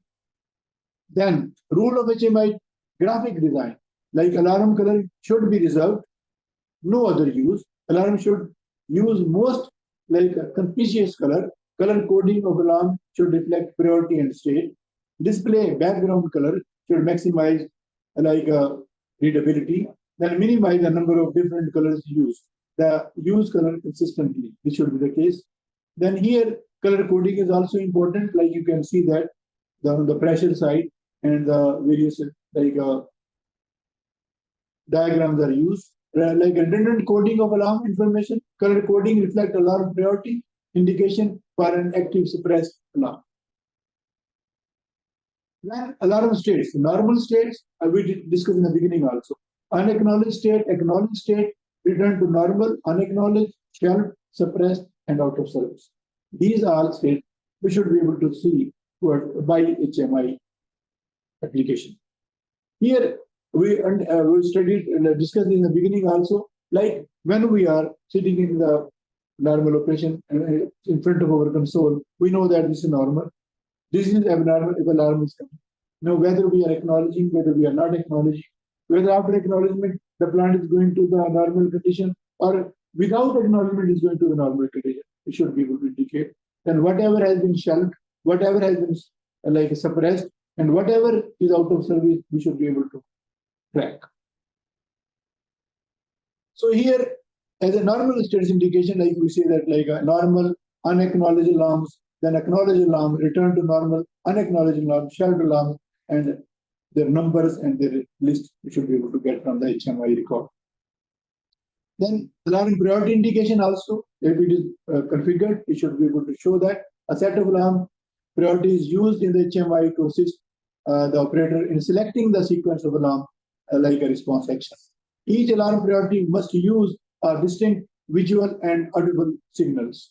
Then all HMI stations, including background system, must support at least 3 unique alarm priorities. Use a distinct color for each alarm priority level. Alarm color should be reserved exclusively for alarms not used for other HMI elements. Here, like alarm message indications are also important, like visual indications, like vocalized indications, generalized, generated for each alarm and displayed for each alarm, then used in the conjunction with the vocalized alarm message. This is a combination of the alarm when it comes to HMI design requirement. Alarm display, summary display, alarm summary status display, process display, tag detail display, shelved alarm display, out of service summary display. These all should be displayed by the HMI. Here, like what we see again, alarm summary display, what it should be, alarm summary status display, alarm log display, and process displays are covered in HMI design. Again, tag detail display, what it should be, for example, in tag display, if I take this one example, the alarm state, including acknowledged status, alarm priority, alarm group, alarm type, alarm set point, the alarm suppression status, the current value of the process variable at stake. Similarly, shared alarms, suppressed alarms, these informations are required to be basically configured in the HMI. Then alarm annunciator, like how the alarm sound is coming. Alarm annunciators is a device or group of devices that call attention to change in the process condition. Effective drawing operator's attention in the control room.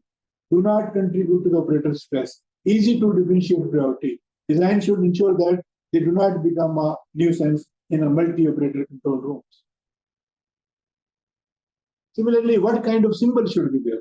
The recommended symbol, if you say there are four, like a pump running, whether it should be red or whether it should be like a white or it should be green or what color should be stopped, option 2, and running this. This could be color like black and white. The recommended recommendation to show the condition or status of the running machine where it should be black and white pattern. Like here, example point of view, we say that pump running red and this, or pump running with the green and white. What should be the preferred? Preferred is if we have black and white, we should be able to, like if a color blind person is there, he would not be able to see the color. So we have to make sure whether color blind or a color visualizing person, operator, both can use the HMI. So question, just to see what we learn out of it. How an alarm can be shown on HMI interface? Color, pattern, text, or all of the above. So here, if you try to see, just to check your memory, you can write in question answer session. So what should be the answer, right? And answer is all of above. In the alarm is a color, there is also text and a pattern. So what we got out of HMI design? Alarm, like HMI design is a DCS design or ESD system design or SCADA design. That is called HMI, human machine interface design. So alarm should jump off the page, choose and apply color wisely. For situation awareness, alarm color should be reserved. Provide auxiliary process measurement on a process graphics. Alarm depiction on process graphic should be multi-mode, text, symbol, blinking, not just color. This was the question. Then flow graphic hierarchy as per ISA 101. Now we are saying detailed design, enhanced and advanced alarm methods. So here, enhanced and advanced alarm message mean the basic alarm design method may not be sufficient to performance goal of the alarm management. Like there could be advanced like techniques like dynamic suppressing or the state-based alarms. Additional layer of logic programming or modeling used to modify alarm attributes. Connection technique that help manage alarm rates and make sure alarms are relevant by modifying alarm behavior dynamically. Alarm system enhancement deliver extra info to operator or route alarms to the right responder. Purpose of alarm and enhance alarming to improve alarm system performance where basic design fails. To enhance operator guidance during abnormal situation. To prevent nuisance alarm and alarm floods. To integrate additional information for decision making. To align the plant safety goals. Then definition, suppression, any mechanism to prevent the indication of the alarm could be a suppression. Suppressed by design or state-based alarming. State-based alarming means like a modifies alarm attribute such as set point limit, priority, or suppression status based on defined operating states of the equipment or process. For example, if you see that suppressed by design, suppresses alarm based on operating condition or plant state under control of logic that determine the relevance of the alarm. What is the example? Example is like let's say if any skid goes to trip. So and all the alarms of that particular skid, whether low pressure, low temperature, low flow, should go suppressed. That is called state-based alarming. Then design suppression For example, eclipsing, like the eclipsing we discussed earlier also. If one like a sensor or like a transmitter is having like high and high alarm, so one like high alarm could be suppressed if high alarm is there, not that way. Then first order alarming mean if the first alarm is giving relevant information, the other alarms could be suppressed. Alarm flood suppression, dynamic suppression, or state-based suppression, as I said earlier. If a skid is gone trip, then all alarms associated with that trip should be suppressed. Otherwise, there will be too many alarms, and alarm operator would not be able to attend. State-based alarming, dynamic alarming, state-based alarming attributes are also important. Implementation mean embedded or external one. So now if we see the enhanced advanced alarming method, logic-based alarming, dynamic alarming, state-based alarming, adaptive alarming, and suppression techniques. These are the part of the advanced alarming. So I am not spending more time because I have to complete the discussion in, let's say, next 15 minutes or so, maybe 30 minutes. So logic-based alarming is also there. Then first out alarming is there. Model-based alarming is there. State detection alarming is there. Then tips on the use of state detection is also there. Then state-based static suppression is there. Then tips of the state-based suppression is also there as a part of the normal discussion. If you will go to the ISA 18.2, these details you can refer there. Now dynamic alarming, state-based alarming, as I gave the example earlier. Then dynamic alarming example is also there, like if like flow rate wise, if any kind of viscosity is changing, or we can adjust the alarming as per that particular viscosity set point. Additional alarming consideration could also be added, like with message, with alert, or with periodic text, that could also be added. Then advanced alarming design mean documentation, train the operator in advanced alarming design, test the advanced alarming design thoroughly. So this is the area where I am now rushing. So details are available in ISA standard. And since most of these activities are not done by operators, it is done by the engineering team. So that's why most of us would be irrelevant to this part of the work. Now here, like advanced and enhanced and advanced alarming, the question is like which of the following is the most appropriate use of dynamic alarming? Like permanently disabling low priority alarms, like choose one answer. Then increase number two, activating or deactivating alarm based on the process state. Then increasing alarm frequency during the night shift, delaying alarm acknowledgement. The answer is like activating or deactivating alarm based on process state. That is obviously part of the dynamic alarming. Now, what we understood takeaways from HMI design by covering all three parts. It is recommended to a traditional and basically static rationalization first, and then come back later on the advanced alarming, dynamic alarming if required. Then design suppression operator must have visibility to what is suppressed and why. Then suppression requires additional thoughts. Not all alarms can be suppressed. This should be through management of change. Implementation, basically, this is one of the important, like when DCS, whether it's ABB, Honeywell, whoever is the provider, they make the basically the HMI and is implemented, and then the operators are being trained and plant goes in operation and then it's being used. And then the next is implementation is where we have a FATs, SATs, that means factory acceptance tests, site acceptance tests, and before operators start using along with the operation of the plant. So here, like implementation point of view, implementation is the process of putting the alarm or operating alarm system into operation. Training and testing are the key activities. Planning the steps necessary for implementing the system, like a description to the operators, functional testing or validation, verification of the documentation, operator training. Operator training point of view, they should know how to use it, they should be practiced, they should know all the in and out, how to use the console and alarm system, and what response they would require. They should have the shelving procedure, they should have a suppression procedure, they should know what they can do, what they cannot do.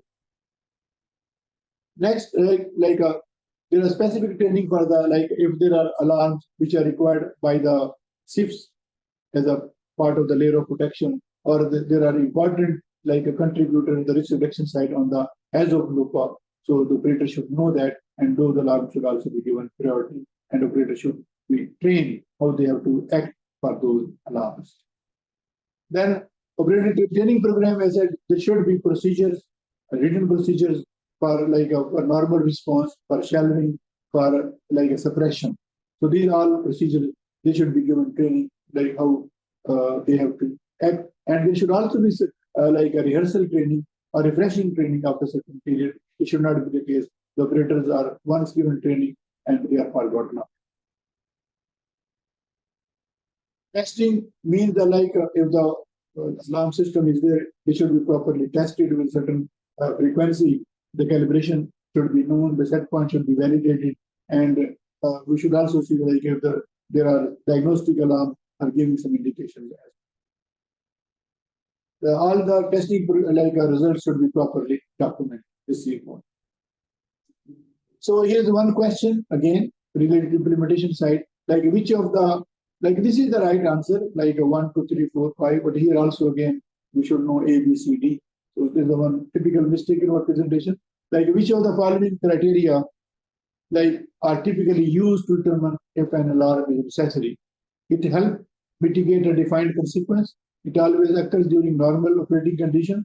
It is associated with operator action. It alerts to routine process variations. It is not duplicated elsewhere in the system.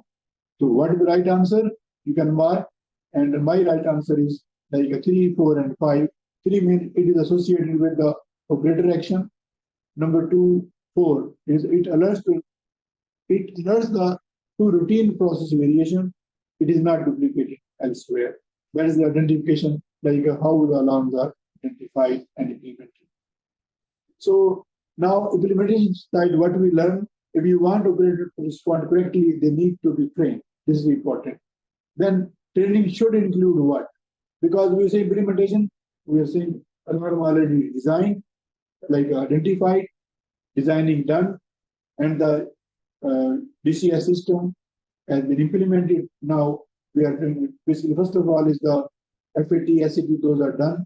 Then second, here is our more concern is operators should be duly trained, and they should have all the training procedures, and they should know how to react during the alarm is read. Operation is the same continuity. If operators are trained, so they would be like they would know how to act for the normal, like as normal operation, normal alarm is coming. What is the deviation? What corrective action is required, and how much time is with them. Number 2, if there is any alarm has to be shelved due to maintenance reasons, they should know. If there is any chattering alarm, they should know. And similarly, if some alarms have to be shelved for longer period, let's say any part of the plant, if it's on the shutdown and mothballed, so all those alarms might be required to be shelved. So alarm suppression, like is a designed suppression, it could be shelving, as I said, due to maintenance activities only it should be done.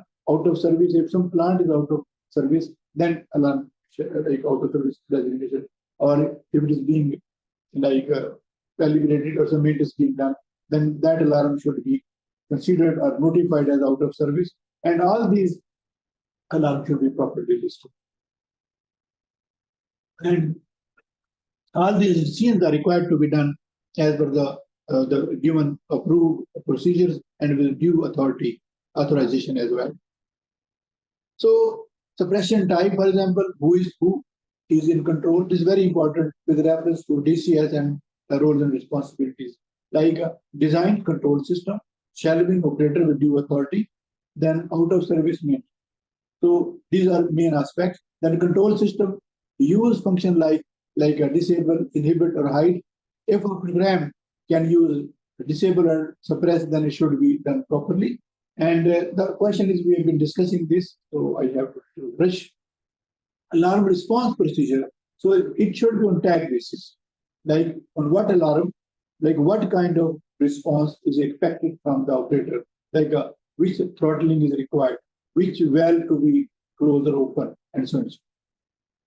Then out of service procedure, for example, if any operator would be out of, alarm would be out of service, there should be a reason.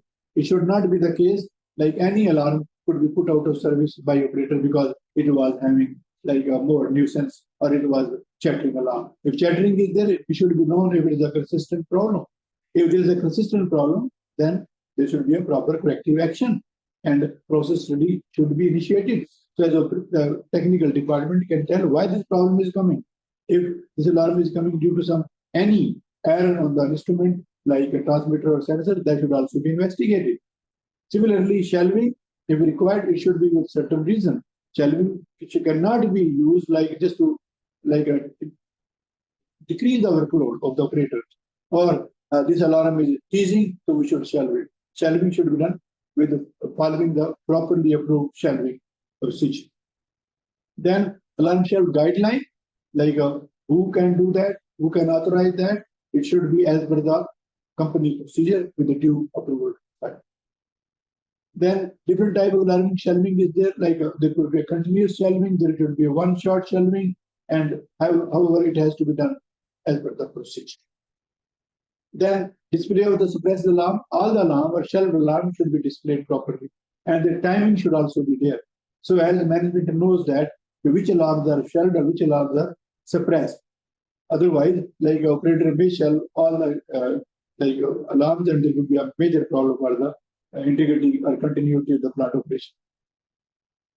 So Rockwell, like their alarm shelving provided by various basically the manufacturers, the OEMs for the DCS.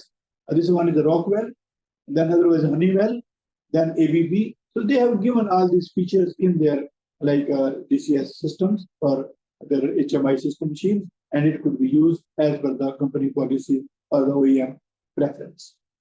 Alarm shelving best practice is also there, not covering now.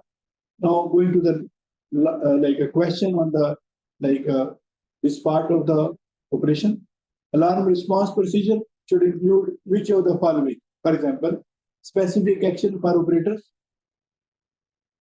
Alarm response procedure should include which of the following? Specific action for the operator, acceptance range for the alarm values, time allowed for response, root cause for the alarm, scheduled maintenance interval. The answer wise, you can mark on your question answers window, and answer is 1, 3, and 4. Like 1 is the specific action required for the operator, 3 is time allowed for response, and 4 is root cause for the cause of the alarm. Here, alarm shelving is important, and it should be done on a certain reason, and it should be done with certain authorization. This is very, very important.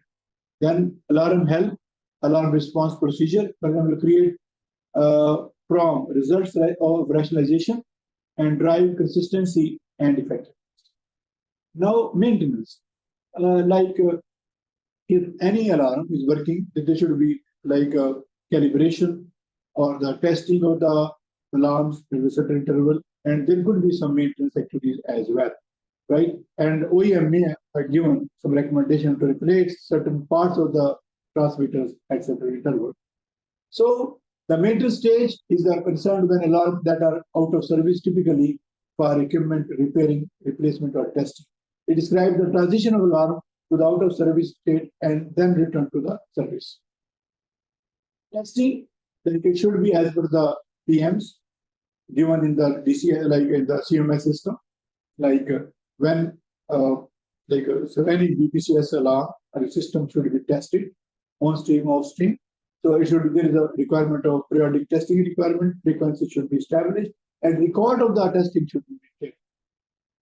Testing procedure requirement for all the transmitters or equipment or even final elements or BPCS systems. The testing procedure are normally provided by the OEM of that particular system. Like ABB will be providing a testing procedures for their basically components or system, and additional procedure if required can be prepared by the operating company as well. Then out of service alarms, if those are there, it has to be recorded, and we should know that these alarms are out of service and what consequence it may have on the plant integrity and safety, and accordingly action to be organized. Lesson learned from the previous testing or the PM activities should be implemented to avoid reoccurrence of similar incident for future. Question, if we try to see what is the main reason alarm system degrade over time? These are options are control system hardware aging, lack of regular performance review and maintenance, operator neglect, or frequent updating to alarm sound? The answer is like lack of regular performance review and maintenance. If that is not done, it will cause the problem for the maintenance of the alarm system or HMI. Like what we cover, like what we have taken message from the maintenance sites, like one is alarm testing requirement are driven by alarm class, like fixing faulty hardware is often the first step in clearing up a poorly performing system. Monitor the number of alarms needing maintenance over time should not be continuously increasing. These are one of the key performance indicators.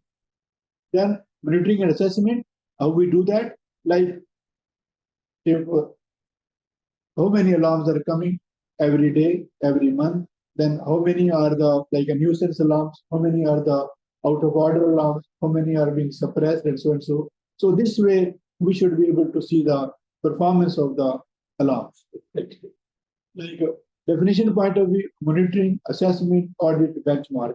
These are the four guide words. Monitoring means check, then assess, then audit, and benchmark is the best industrial practices. Here, for example, this is one of the important aspects. What is the key performance indicator for alarms?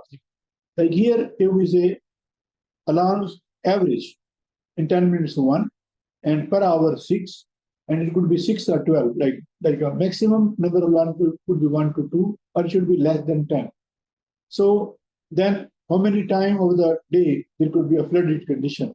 The 1% of the like a percentage 10-minute period containing more than 10 alarm, only 1% time they should have. So similarly, so there are the KPIs what need to be focused and kept, and we have to compare with the other industry practices.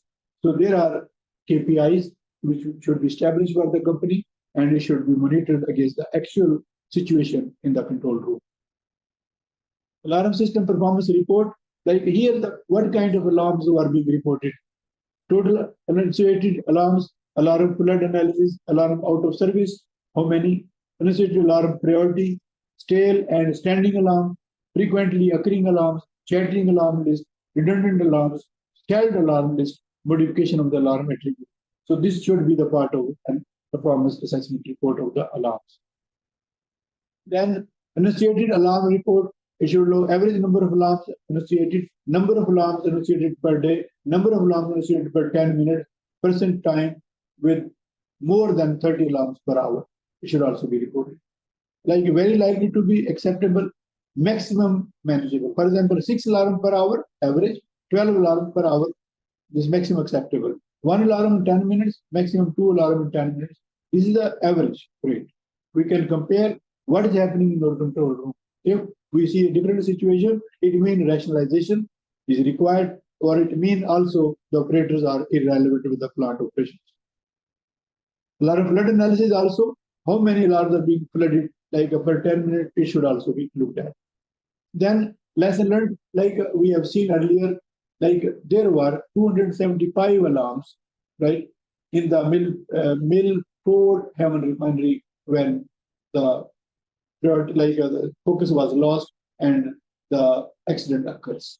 It means if there are alarms that are not within acceptable range, this could be the scenario at our facility as well.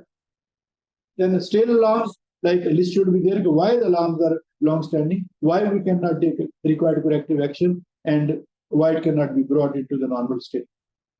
Frequently occurring alarms, we should also see the list why those are occurring. It means the process variables or technical support team should be able to look at those alarms and should be able to optimize those. Then chattering and feeding alarm also the same way should be looked at. Enunciated alarm priority distribution, like we know that the high priority are 5% and the low priority are 80%, but practically what is happening on the situation? Which alarms are having, like actually, okay, we divided the alarm in 3 parts, like high priority, medium priority, low priority. But how many alarms are coming from each priority list? That priority list could be different. So we have to ensure that high priority alarm remain in the low side as well. Then this is the same, like 5% high priority alarm, 15% medium priority alarm, and 80% low priority alarm. This is also important to be kept in mind on actual execution side as well. Then identify disabled and suppressed alarm, because this is the one area where there could be a disguise by the operators. So we should not be able to disable or suppress the alarm without reason. It should be reported as a part of performance assessment, which we see in the records. Then shelved alarms, why they are shelved. There is a solid reason for shelving, or they were shelved because they were the teasing alarms. Then out of service alarm should be due to reason, and the defeat register should be there. If those alarms are out of service, if any anomaly comes, if any operator intervention is required, how that information will come to the operator. Then redundant alarm, if there are like similar alarm situations, if there are, then those should be identified and they should be brought into the low frequency alarm. Safety alarm performance is very important, like all the alarms which are required as a part of SIL, low pass assessment or has of low pass assessment should be given due priority, and operators should know them, because these are the safety related alarms. Alarm system analysis and reporting process, like we have to analyze, we have to see the actions, and we have to report them. Here, if we see example point of view in a day, 460 alarms rate point of view, then average alarm rate per hour 19.2, average number of alarm rate 10 minutes 3.2, and this way, like how many, like a total alarm 460, but how many operators are there, right? In a control room, then it has to be seen also. So we are looking at number of alarm per operator per day, whether it should be 8 hours or like 3 shifts, it could be seen either way. Then same way we see the KPIs point of view, the target, action limit, and actual. We compare this and then accordingly make the recommendation if we are operating as per the management expectation or not. Then exercise, like last part of this, since I'm rushing, so it'll take 10 more minutes. Sorry for this today, because the number of slides are more and topic were bigger, and I wanted to cover in one go, so as I'm not calling you back on the same session. So performance assessment, how is the alarm system performing? What are the issues? What are the issues the plant is facing? What corrective action would be recommended? Do you have all the information needed to judge the performance? Like exercise performance assessment, right? So we try to answer all those questions and then try to fill as per the findings, and then make the report. Similarly, exercise point of view, like which of the following are the key performance indicator for alarm system performance? Choose all that apply. Average alarm rate per operator, number of configured interlocks, alarm frequency, percent of alarm shut. Practically all of, like it is the average alarm rate per operator is the one of the key performance indicator, like as a KPI. Now, what we understood from the monitoring and assessment, an alarm system with too many alarms is broken. All alarm system with too few alarms may be also be broken. Monitoring identification identifies problem alarm that may need maintenance, alarm that have been out of service or shelved, alarm that may need to be modified. Then action is required to fix the problem identified. Like lack of action is a common reason for broken alarm system. The monitoring tools identifying problems, then like alarm philosophy, like a role and responsibility should also be looked at.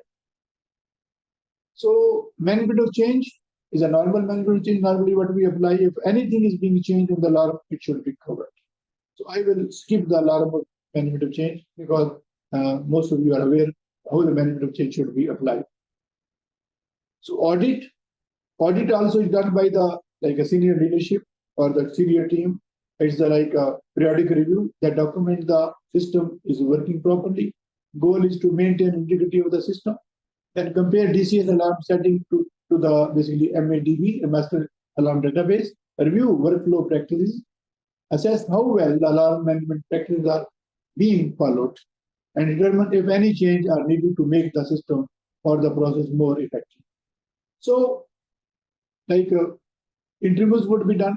Then, like it would be like comparison of the alarm setting in DCS to the master alarm database. It should be done as a part of the alarm. Then alarm enforcement, how the alarm system is being used, and whether rationalization and the all exercises what are done being implemented into the DCS and being practiced.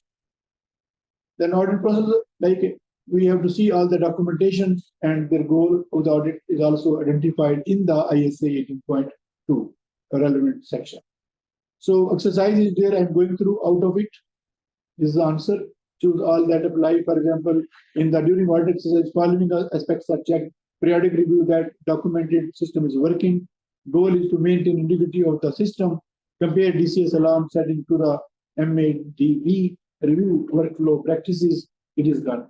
Then is the solution. All is applicable.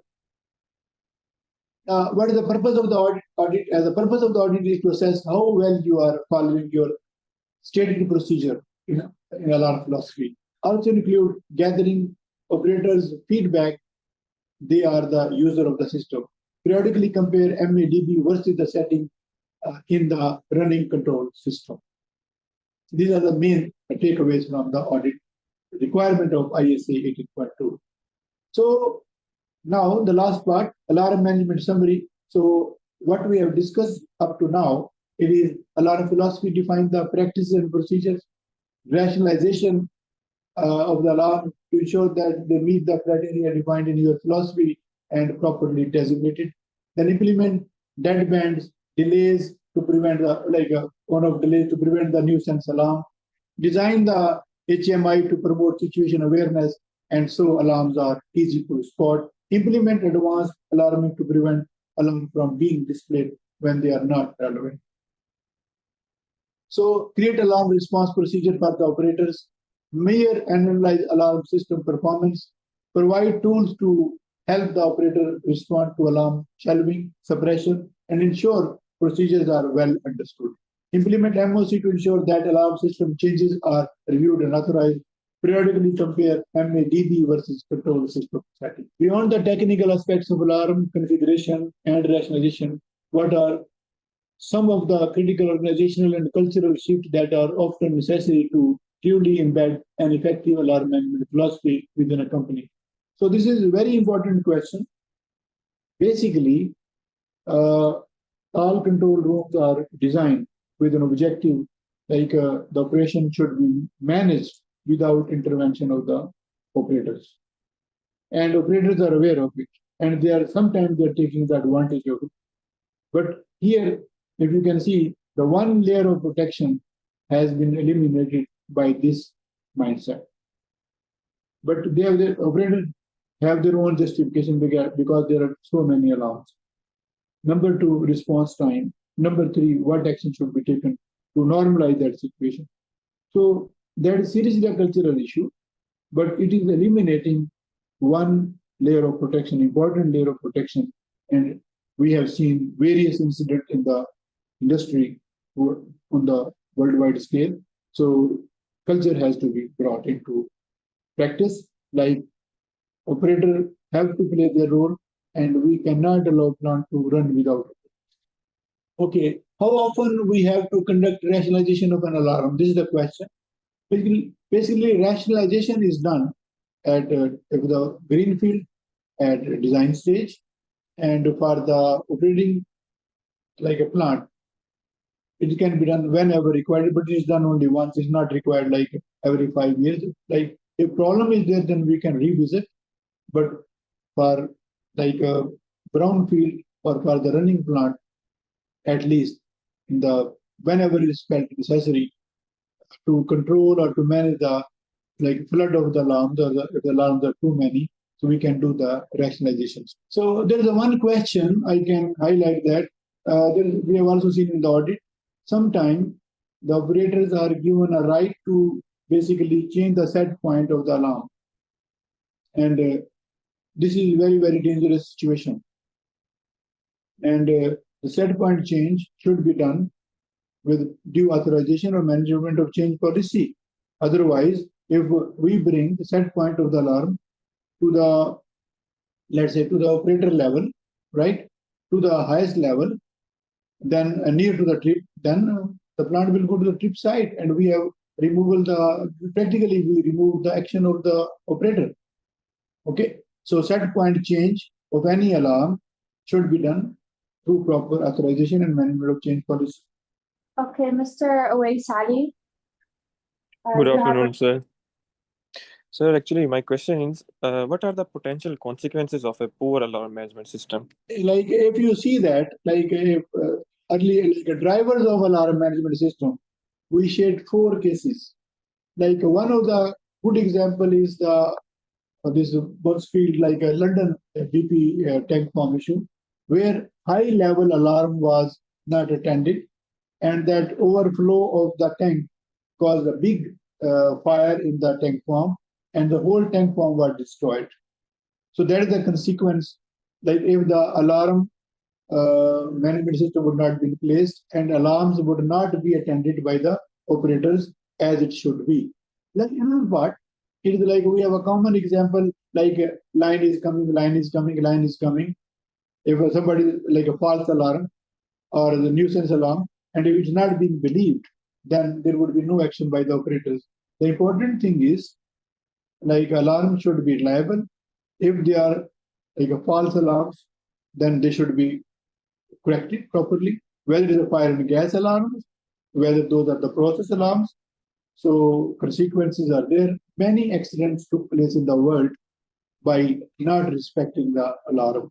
That's why alarm management is very, very important for the safety and integrity management of the facilities. Okay, sir. Okay, I can read the question. His question is, in our plant, there are usually false alarm due to powder of products. How we can tackle the situation?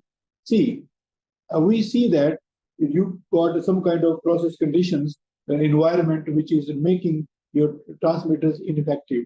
And due to that reason, your alarm system is not basically reliable. So it has to be made reliable.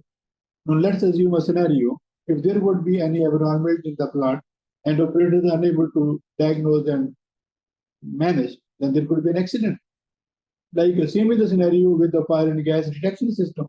Mostly alarms are considered a false alarm, or the voting system or the fire zones are not properly defined, and those are causing troubles. So it has to be made workable. It is one important layer of protection. We cannot assume that our plants would be working on autopilot. If we have operation department, if we have operators sitting in the control room, their ear and eyes are only these alarms. If these alarms would not be believed, then just imagine what would be the role and action of an operator. So that is the key message out of this webinar. So operators are very, very important, and operator can only act if the alarm system would be able to help them. Assalamu alaikum. Sir, I want to ask that in our facility, the fire alarm system is installed of Honeywell. But the problem is that whenever there is a spread of pharmaceutical powder or some steam in the rooms, so that fire alarm activates. So there is not any system in that we can set points, because it is digital system, just 0 and 1 states. There are not analog signals so that we can set the set points. So every 3 to 4 days, due to accumulation of powder or due to accumulation of steams in the room, the fire alarm starts. So how should we tackle such alarm system to improve it more further? Sir, here you already identified the root cause, right? So this root cause has to be rectified. Number one, there should be some sort of proper ventilation or isolation of like a powder, and the steam should not be able to enter the room where these detectors are there. So corrective action, you know that. The important thing is whether there is a will of the leadership. Corrective action, you know, you already told that the cause, and that cause has to be prevented, right, sir? Like here we see that many fire and gas detection systems, they say if we link it with the ESD system, then there are too many shutdowns. Let's put it on the bypass. Let's say if there would be actual scenario, then the shutdown system will not work. So problem is like we have to make balance between like decision-making process and the actual threat what is faced by the plant. And all the supporting systems are the HMI which is installed for DCS, ESG system, or for FNG system. We have to make sure if the system is installed, it should be utilized. It should not be for demonstration and for the regulators' view only, unless and until the leadership of the facilities will take the ownership and they will know that we need to manage and we need to utilize it. We can only pray. Okay, sir.